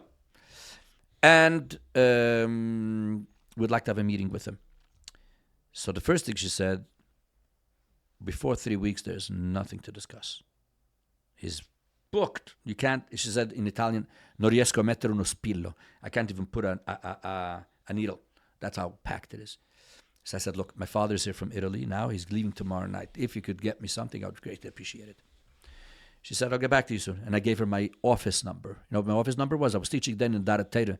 So I gave her the payphone of a Dara Teda. That was my office number. Okay. Goes by about an hour or so, an hour and a half. The phone rings. So I ran to get it for Steitzach. And he said, for the rabbi of Milan, he is giving 20 minutes tomorrow morning from 10 to 10:20. I said, great. I went with my father the next morning. I prepared. I had then 1 hour, 40 years, that album, all about Lubavitch and things like that and whatever. He came.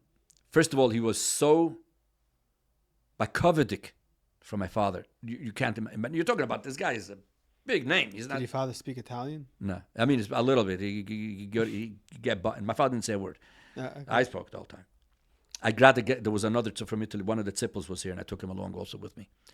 Not the brother, one of the children. Whatever. And I gave him a 10-minute speech about Lubavitch and about the sefarim, and that's where we would like to go to, Jan Agnelli. He says, first of all, I know the Lubavitcher Rebbe. I've read plenty about him, and as a matter of fact, I would like to have an interview with him because he is a professor also of journalism. So, and he has different newspapers and whatever, so he would like to have... But that's not for now, he says. He says, you're going in the wrong direction. You don't need Gianni Agnelli. You need Giulio Andreotti. Giulio Andreotti was the prime minister of Italy at that time. So I said, fine, but I have no idea how to get to him for something. Sure, but Karane de Igre se you leve parvanke. So I said, I have no idea how the process. He says, no, I'll take care of it. You don't worry, I'll take care of it. Give me a couple of days and we'll talk. But just like that, I'll take care of it. Versteht schon alles und fertig. Okay, the whole meeting took 20 minutes. And then I finished off, I said, by the way, the Rebbe's birthday is in 2 weeks. If we get it for the Rebbe's birthday, the Rebbe's turning 89. You get this for the Rebbe, I think we'll manage to get you an interview. I think so. I can't guarantee you. But say that. This was Thursday morning. My father left Thursday night to Italy. Monday morning, I get a call from Rabbi Butman, Reb Shmuel Butman. Levi, who spoke to Andreotti about the sefarim? This is Monday morning. The meeting was Thursday. Who spoke to Andreotti about the sefarim? So I said, versteht sich? I said, I have no idea. Why? Maybe call my father. Ask him. Maybe he did. Because I didn't speak to Andreotti. My father didn't, right? So I said the truth. I don't know. I didn't want to say I spoke to... And I figured, I don't think anything happened in 2 days. I said, why are you asking? He says, because last night there must have been some kind of a dinner or something. This was right after the Gulf War. During the Gulf War, Italy was on the side of Israel rather than the Arabs, which normally there would be more neute to that side. And because of that, the big Jewish organizations, I think it was Hadassah, Bnei Brit, or some of the big ones, they decided to honor Andreotti for that. So last night there was a dinner or something, and one of the top guys from these organizations was sitting next to Andreotti, and he started explaining to him what they do, what the type of else. Andreotti, typical Italian, he says, I don't know. The only Jewish organization that I know is Lubavitch. And I just spoke yesterday to Gorbachev about giving back the library, nonchalantly. So that's what Mullah wants to know. Who? Budman was there. No, no. He says they got a call from the guy. That's what he just called. Yeah. I think he told me he got a call. I don't think he was there. No, I think he told me he got a call from this guy who he knows. So he wants to know, wow, who? So I gesagt, gemacht nicht wissen, ich verstehe es, but at least I saw that this Furio is doing pretty well. If on Thursday, by Sunday night, he already spoke. It's not something to... And I figured, very good, ich schweig. Goes by about 2-3 days, and I get a call from Furio Colombo. And I knew that he did a good job. And he tells me, I don't know what happened over here. He says, I spoke to Andreotti. Andreotti spoke to Gorbachev. Gorbachev said, give me 2-3 days, and we're going to take care of it, and the sefarim are coming to New York. But he said, I didn't want to call you until I actually know that ready, and then you tell me, what has to be done, Pasha Begashmius, to bring it over. And he says, I don't know what happened. He says, I took all the shortcuts, tutte le scorciatoie. And I knew that he's saying the truth, because I have. And he says, all of a sudden, I came in front of a brick wall, and I cannot figure out what that wall is. There's something not letting it through. Gorbachev promised Andreotti that he's going to let through the sefarim. And I told him, because the Rebbe's birthday is coming, and he says, yeah, that's exactly what I was trying to do. For the Rebbe's birthday, the stuff should be in New York already. And he says, he says something in Russia over there, Epis. In other words, he felt that there's somebody not stronger than Gorbachev, but there's somebody else who has the power to veto Gorbachev or something like that. He doesn't know. Anyway, so it didn't go through. Fell through. But I know that he did it because if I got the call from Mullah Butman about this guy, so obviously, And then I have now some papers where Take Andreotti tells Colombo in a memo, I don't know what happened. He told me he's going to do it. Like something, this is politics. This is not Stam. This is... So he felt very bad. He was very upset. Very upset. By the way, this is not the first. What? There's other shluchim there's other shluchim that also went through people that have connections to Gorbachev. Right? And they thought... And they don't go, yeah. No question. Yeah, we know the names, I'm saying. Yeah. It rates, everything is... No, but that's why I figured, let's all try. Even from the other end, if Taki calls me up, okay, Levi, we're ready to go, then I would call all the people involved and say, guys, keep it low, not the... Anyways, okay. So now this Furio Colombo, one other thing that he was in charge of, right attached to the Italian consulate in Manhattan, on Park Avenue, there is what's called Centro Culturale Italiano, the Italian Cultural Institute. And he was the president of it. So he does all kinds of very fancy events, with Italians, with either special painters or all kinds of stuff. And once in a while he may have something Jewish also, but not secular, very, very secular. So he started inviting me to all kinds of functions.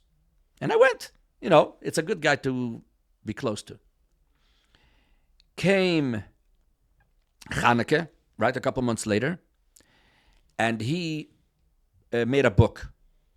He made a book, and he launched it in this Rizzoli, this place that I told you, Manhattan, this library. It's going to be on the second floor, Chanukah.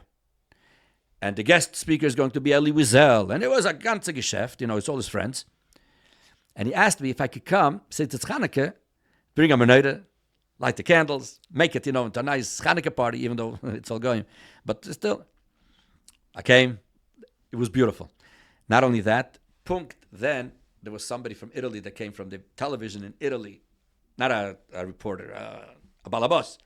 And I brought him to the Rebbe Chanukah, for the brachas. $1.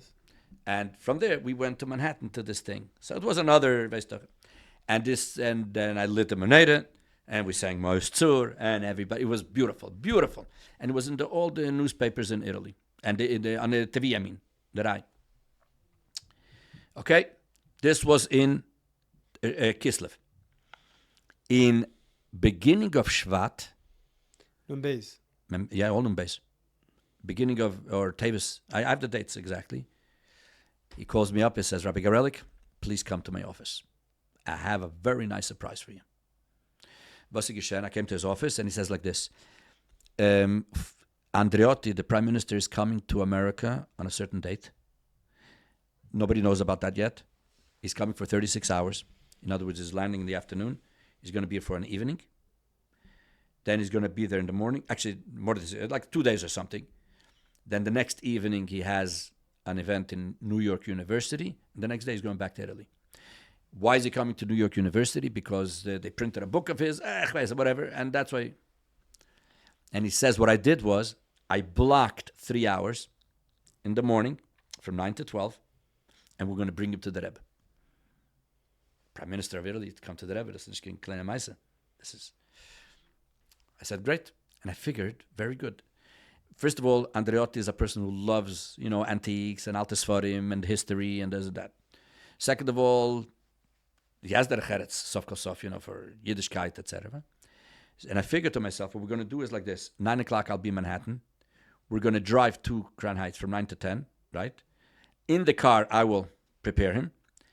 From 10 to 10:45, we're going to have a breakfast in the library, next door to 770. The Rebbe, meanwhile, is davening Shachris. As soon as the Rebbe comes up from Shachris, he'll meet him for 5 minutes, just cordial, happy birthday or something. Like a Yechidus. Yeah, but just, not to make a whole big thing, because they can't bring him into Yechidus. I told him it was just going to be a cordial, meeting, and I was fartik. And then 11 o'clock, we're back into the car. 12 o'clock, he's back for his business in Manhattan. Okay? I had it all worked out, all perfectly set up. Maskidis and everything. Sure. Now, I told about this to Maskidis only the week before, about 10 days before. Because, first of all, I didn't want it to get out for two reasons. I didn't want that it should get out, because what happens if he, for whatever reason, won't be able to make it? Or what happens if the Rebbe doesn't want? It's Zana Bushe, whichever way you turn around, is a Tegnisht. So therefore I decided not to tell anybody. And also, I'm not going to take a chrais for this whole thing. So I told my father, yes, to write to the Rebbe about it. And then Manavshech. This was set up for Beis Adar Tafshinun Beis. And the Rebbe got the stroke, Chav Zayin Adar Aleph. In other words, the Rebbe got the stroke on Monday, and this was going to be the following Monday. So now, everything was in limbo. The Rebbe had a stroke. I felt he should come anyways to Crown Heights. Let him come. If he won't see the Rebbe, so he won't see the Rebbe.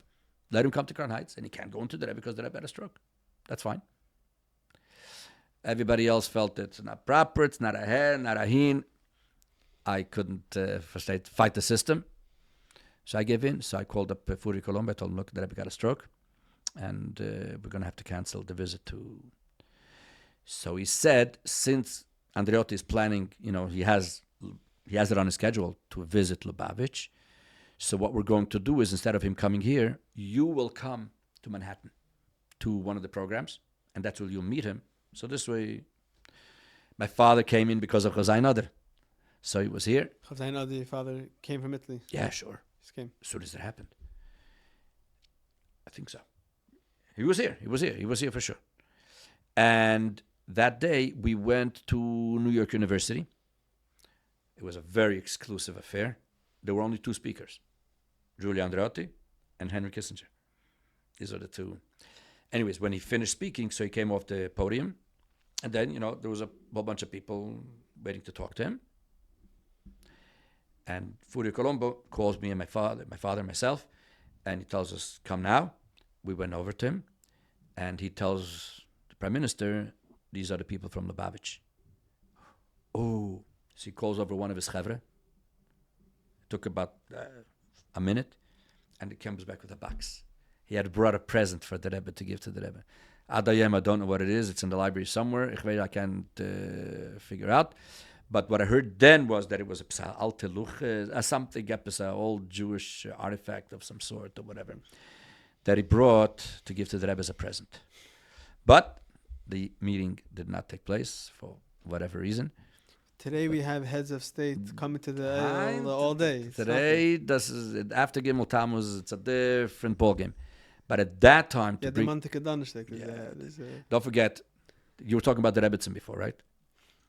One thing about the Rebbetzin is, besides for being the Rebbetzin, right, which is obviously the number one thing, she was an aristocratic lady.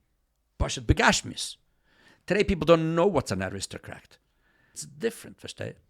Those days, a prime minister was prime minister. Today, and the truth is, you have everything as its milas and chesrenis. There is a shtickle mila to that the whole world is one big fartik. Yeah. But those days, a prime minister from Italy should come to the Rebbe. That was a big, heavy thing, and we almost got it. But that was the story of the prime minister. Okay. Thank you very much. This has been very... My pleasure. Again, I think that the bottom line that I do want to come out from all of this, the Rebbe's number one agenda. And as a matter of fact, there was an old documentary they made on the Rebbe, I think Windows to the Soul or something, and they interviewed me there also. And there's one line that I say about the Rebbe. Leimid b'shkida hatzuma matzliach. Excellent. That's the Rebbe's number one agenda. And this I would like to really be to the Bachrim, in Galaita, but be to the Bachrim. You'll have plenty of time. I mean, Mashiach will be here tomorrow. Yes, today. You'll have plenty of time in life when to do all other things. There's one period, you heard once a beautiful line that youth was wasted on youth, right? There's one period before bar mitzvah till the age of like 21, 22, 23. It's almost 10% of your lifetime, 15%, whatever it is. I have all the proofs. I tried my best way to bring out that this is what the Rebbe wants, Limudat Torah. Everything else is an offshoot of that. The Rebbe, all the shlichus comes from the fact that we are doing hafatzas hamayonis. It's true that eventually means also helping Yidden begashmius, but that's not where it starts from. It starts from Torah.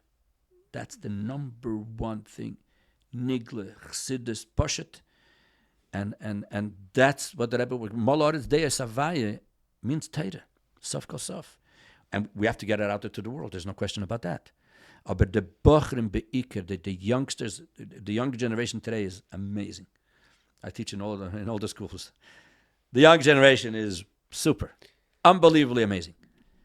And it's good that they should also hear what went on at that time, how the Rebbe enjoyed. The Rebbe's enjoyment was when Bochrim are pasha toiling in Torah. No question about it. And of course, do miftzayim, and that's the tchilik, v'niflinu is this. Aber sof kosof it all is to start from Torah. Bottom line. Okay, darf ich sich nehmen zum Lernen. I actually just reminded myself I was going to end it here, but there's one thing I want to ask you. I know you have an answer from the Rebbe about naming your children. Yeah, my son.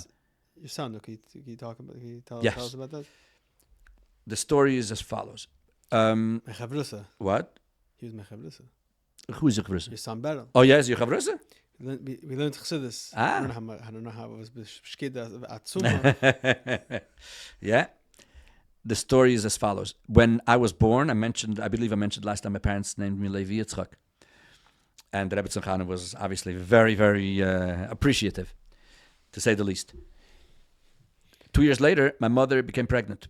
So my mother wrote to the Rebbe Tzimchana that she's pregnant, and maybe she has some more names that she would like to give. So the Rebbe Tzimchana answered back that it is the opinion even of mein Sohn, the Rebbe Shlita. It's the only place where I saw she was right about the Rebbe Shlita. That via nomen geben, how to give a name belongs to the parents. And therefore she is not going to get involved.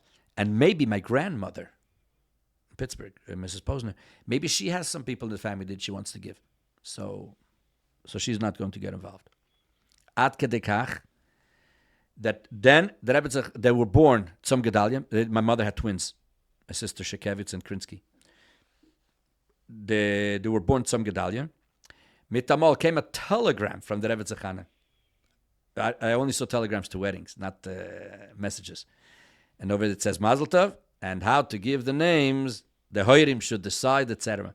What I think happened over there was that she sent the letter. She was afraid the letter didn't come on time. And the Rebbe must have told her that he got a telegram. The Rebbe got a telegram that my mother went to the hospital to have baby. Didn't say baby. My father just wrote that my mother went to the hospital. They didn't know yet it was twins. So must have told the Rebbe Tzachana. The Rebbe Tzachana must have told the Rebbe that she just wrote a letter about the names. And that's why there's a telegram with the name. That's what I gather, which is not Ruach HaKodesh. It's simple math. And the Rebbe, she says clearly about the parents. Okay, that's number one. Now, when we got married, my wife and myself, my name is Levi Yitzchak, my wife is Chana, we were the first couple named after the Rebbe's parents that got married. Pasha Begashmis, my wife was born Tavshich Hey. 20 years later, we got married.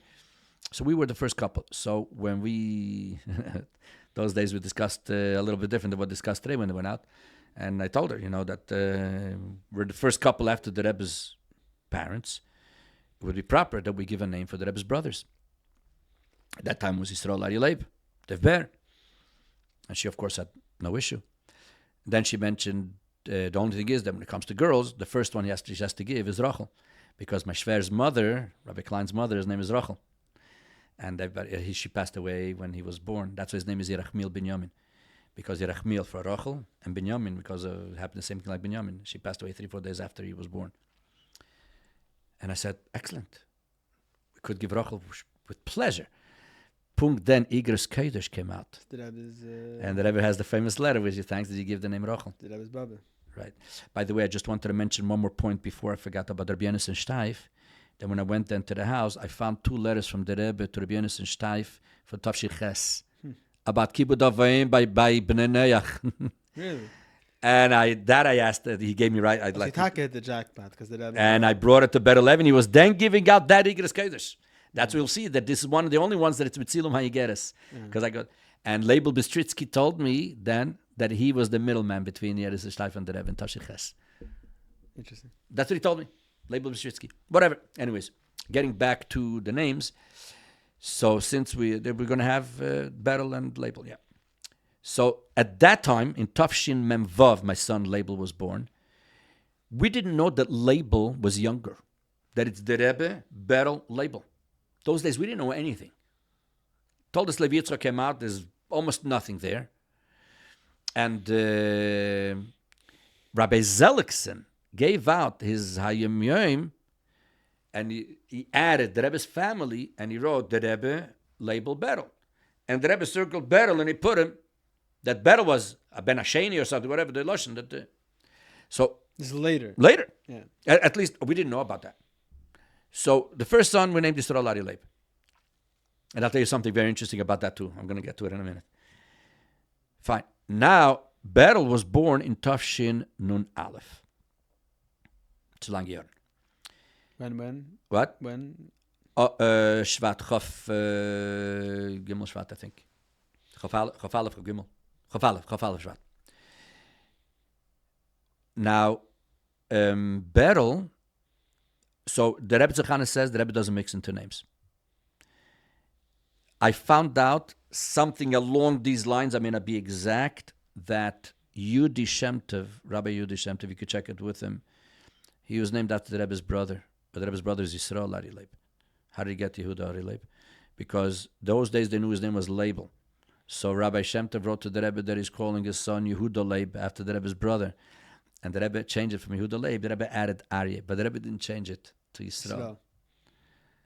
So that's what I heard.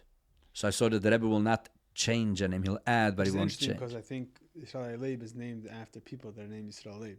Yisrael Leib, right, yeah. Yeah, his uncle. The Rebbe Tzechana's uncle. Yeah. That's what I heard then, B'Shas Maaseh. And then I heard another thing, because I started looking around. I see there's no Dov Bears around. Yisrael Leib, there are. There were a few, but there are. But Dov Ber, there's not a single one. I had a friend, Grade. I have a friend, one of my good friends. What do you mean? It's the Mittler Rebbe's name also? Yeah, but I'm talking about for the Rebbe's brother. The Rebbe's brother. Talking about named after the Rebbe's brother. I had a friend who, when he became a chassan, his name was Yisrael. And his shver was also Yisrael. So he had to add a name. So he added Yisrael Dov Ber after the Rebbe's brother. So his name is Yisrael Ber after the Rebbe's. The Dov Ber added when he became a chassan. And the Rebbe gave him a nice bracha. Etc.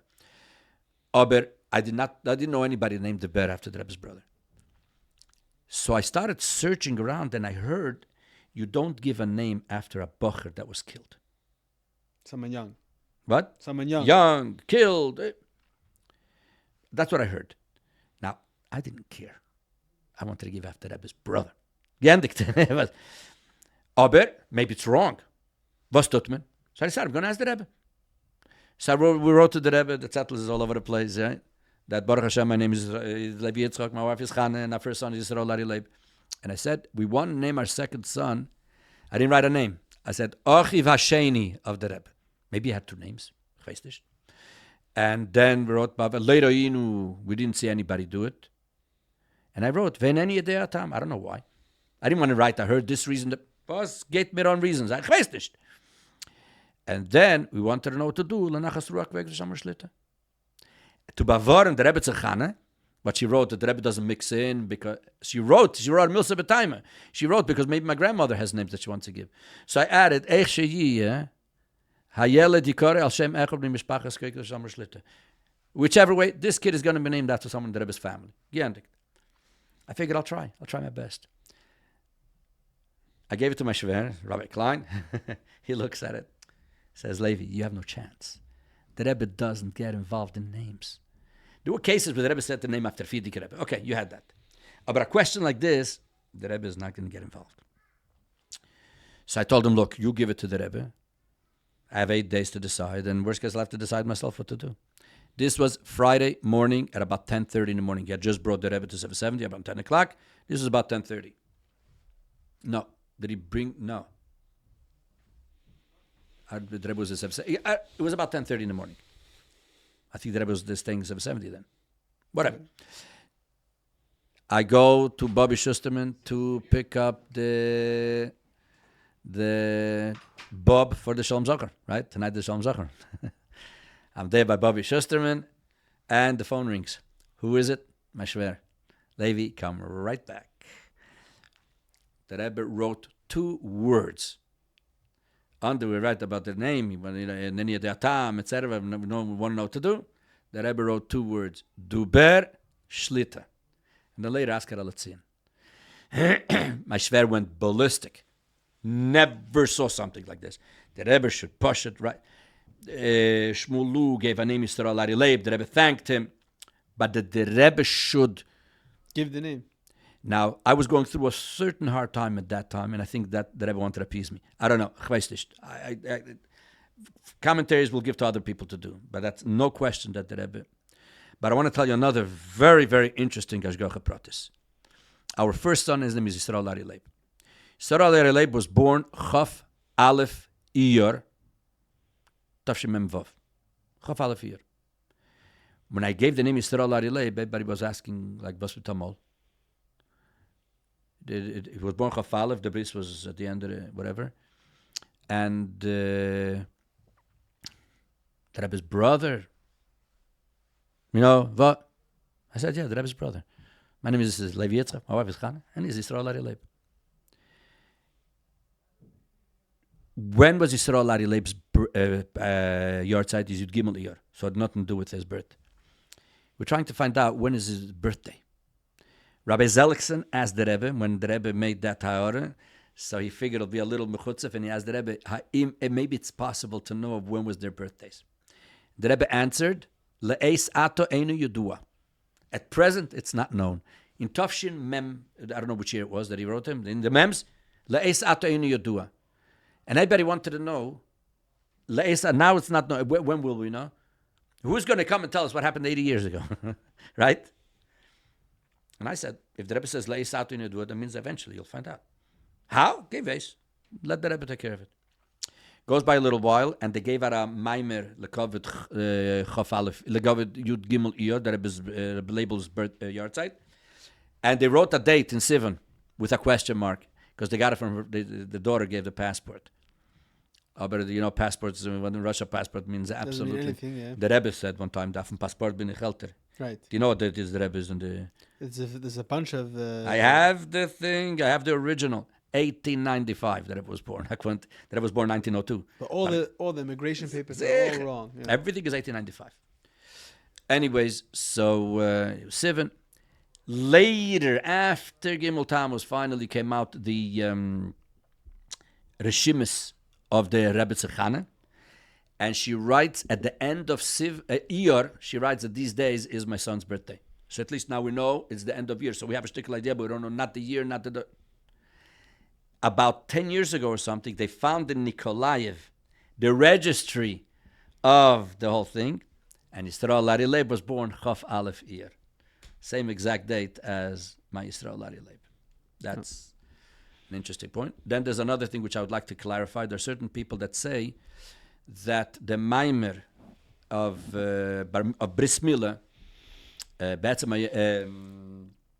Asher Tiv Charus Korev, that came out in Tafshin on Aleph, has to do with me. I just want to clarify what happened and then let anyone learn Pshat vis-a-vis. My Berel's bris was, as I said, at the end of Shvat Nun Aleph. In between Label and Berel, I heard a story from my shwager, Rebbe David Krinsky, that I may not say it exact, but I'm saying the concept. That one time, after one of his brissen, Rabbi Krinsky, the father, was taking the Rebbe, and the Rebbe always used to ask the family, question what's going on, and before the bris, after the bris, and the Rebbe used to be very, very much involved in the families of Maskiris. And the Rebbe asked about the bris, and the Rebbe asked, "Hat der Tate gechazet chassidus?" So he said, "Yeah." So the Rebbe asked, "Welche chassidus?" So he said, "Von Teiro Eir." And the Rebbe said, "Von Teiro Eir," like. Question mark. Like, this is what I heard. Fartik. That was the conversation. Now, this I heard after my label was born. So now when it came to my Berel's bris, I started looking, is there any other maimer? Now, today you have all the memorim, all the sichas, all the igras, alt. Those days, we didn't have all of this. Nicht gewinn. So I went to my dear friend, Reb Shalom Charitonov, who was a bok in Nifla in the Rebbe's Teire. And I asked him, is there any mimer from the Rebbe on bris? So he says, this epis in Tovshin Tezvav, a maise with Yolis, with this, with that. Anyway, the story is, Rabbi Yolis from Philadelphia, we could have a whole podcast about Rabbi Yolis. One of the cute things about Rabbi Yolis that I found, is there anybody in every single Igros Kodesh? Is there anybody? Rabbi Yolis. Each one of them. There's a letter to Rabbi Yolis. Anyways, even Zevin doesn't have in each one. Yolis has in each one. Anyways, so Rav Yolis, he came to Rabbi, for those of you who don't know Rabbi Yolis, when you look at pictures of the Fabrengen, on the left-hand side there's a guy with a Streimel. That's Rav Yolis. It's a whole story, of course. You'll have it some other time. Or you had it, and he came, knocked on the Rebbe's door in Tavshin Tezvav one night. The Rebbe asked him, was for Ayom Tev is heint? He says, ich hab Wachnacht. My Einikel is having a bris tomorrow. So the Rebbe says, where's the Einikel? In Williamsburg. So he says, so why are you here? There's different versions to the story, but basically he said, I'm doing the Wachnacht here. Yeah. So I think the Rebbe said to call Rebbe Yolis. I'm not sure exactly, but the Rebbe said, a maimer lekove de Wachnacht, ashe tiv karus korev. I made photostats of that maimer. Very geschmacke maimer, a balabatische maimer, whatever. And I said that maimer by the bris. Fertig. This was beginning of Rosh Chodesh Adar, beginning. Goes by a couple of days, and my shver, Rabbi Klein, asked me, what's that maimer that you chazer by the bris? Now, my shver, I don't know if this was one of the top things on his agenda to know which maimer. We had to always have the bris 8 o'clock in the morning in the house, because 9 o'clock he has to be in the office. No matter what, 9 o'clock he has to be in the office. Rabbi Chadakov is going to be there checking it out, right? So always the bris were in the morning. So I don't know if it's the Gelagenim Cup. And he asked me, which maimer did you chazer? I never asked it till Gimel Tammuz. After Gimel Tammuz was different. But before Gimel Tammuz, I never asked him, this from the Rebbe, not from the Rebbe, whatever. One time he asked me, you ever heard of a certain sefer? Every time he would ask me a question like that, I would say, yes. Tell me which one, this one? Yeah. Give me, I used to run. If I didn't have it, I used to run, buy it. I used to bring it to him. A couple of days later, I got it back. So I have a few sefarim that, with this kind of stories. I know exactly what happened to that sefer. So, with Maimer, so I told him, okay. Goes by another day or two, and he asked me, maybe you have a copy of it? So sure. I ran home, I brought him the copy, and I gave it to him. After that, that was it. I didn't hear from him anything after that. But right after that, I went upstairs to Rebbe Yoel Khan, who used to make the memory. And I told Rebbe Yoel, I'm going to tell you a story, and you do with it whatever you want. And I told him the whole story. And I told him, I think the Rebbe's bris is Chai Nissen, a month from now.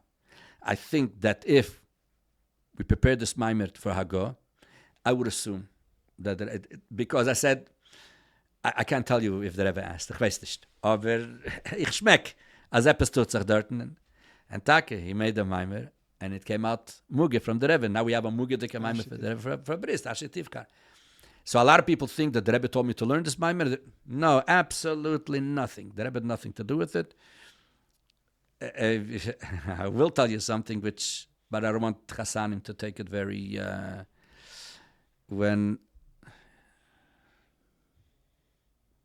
okay, I'll tell you. I got married, it was on a Sunday night. And those days, Friday night, the Seder was in 770, maybe it's still today, I'm not sure, that a bocher chazert a maimer. Reb David asked him to have a bocher, the chazert a maimer, before, between Mincha Ma'ariv. So, I chazert the maimer for Reb David. I'm one of the maimerim, those days, we used to make the Kiddushim of Chassanim Friday night, because we didn't know if Shabbos is going to be a Fabrengen or not. Sometimes you knew it Shabbos morning if there's a Fabrengen. The Rebbe would say, which Rashi, or this and that, and whatever. I'm talking about Tavshem Memhei. We had a lot of Fabrenges, but not every Shabbos. So the Shabbos of Mayufra finished, I had the Kiddush Friday night. Lepel Taka, there was no Fabrengen, but the Kiddush was Friday night. So I chazed another Maimer by the So Shabbos, we had a small Kiddush, 70.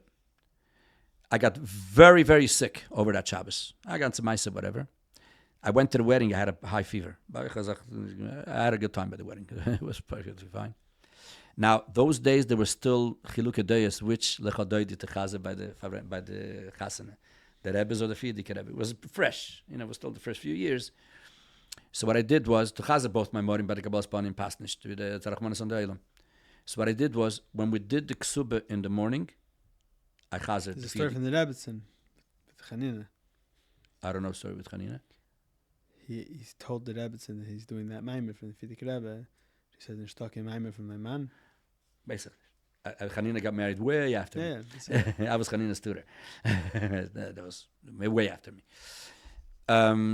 Anyways, so I chazered by the ksuba, I chazered the Fidik Rebbes, by the Kabbalas Panim, I chazered the Rebbes. Fartik. The next day, I was more sick. Actually, at night, Monday night, for Sheva Brachas, somebody made a Sheva Brachas for us, somebody in Crown Heights. I came to the Sheva Brachas, and when Sheva Brachas, I fainted. Pasha fainted. Keep shut. Fart went home. So the next day, my mother decided she wants to ask the Rebbe for a bracha. We went to the doctor. The doctor said, "Ich weiß nicht, what this is. I have no idea." Anyways, so she decided she wants to write the Rebbe for a bracha. My shver said, "Don't worry, it'll take a couple of days. Everything will be just fine." So what did my mother do? She wrote a zettel, and she gave it to Rabbi Groner. Okay, she gave it to Rabbi Groner. She waited. Rabbi Groner comes out, and he said this. As a Mama schreibt wegen Azun, a Chosen, was davon ma broche. Für was hat sie nicht zugeschrieben, als der Chosen hat gechazert 4-mal Chassidus? That was the Rebbe's question. Obviously, the Rebbe must have heard it from my shver. I don't know. But I'm just telling you what Rabbi Groner told my mother. I just want to add it that the Rebbe wants Torah. That's what the Rebbe wants. Okay, back to the point. Okay, and I don't think we even discussed my father's shlichus yet. Okay, so We didn't touch that. So now we have the disclaimer. We're not done. There's more. Okay, Yashakeach, thank you very much, Rabbi Garelik. With pleasure. Tzlacha.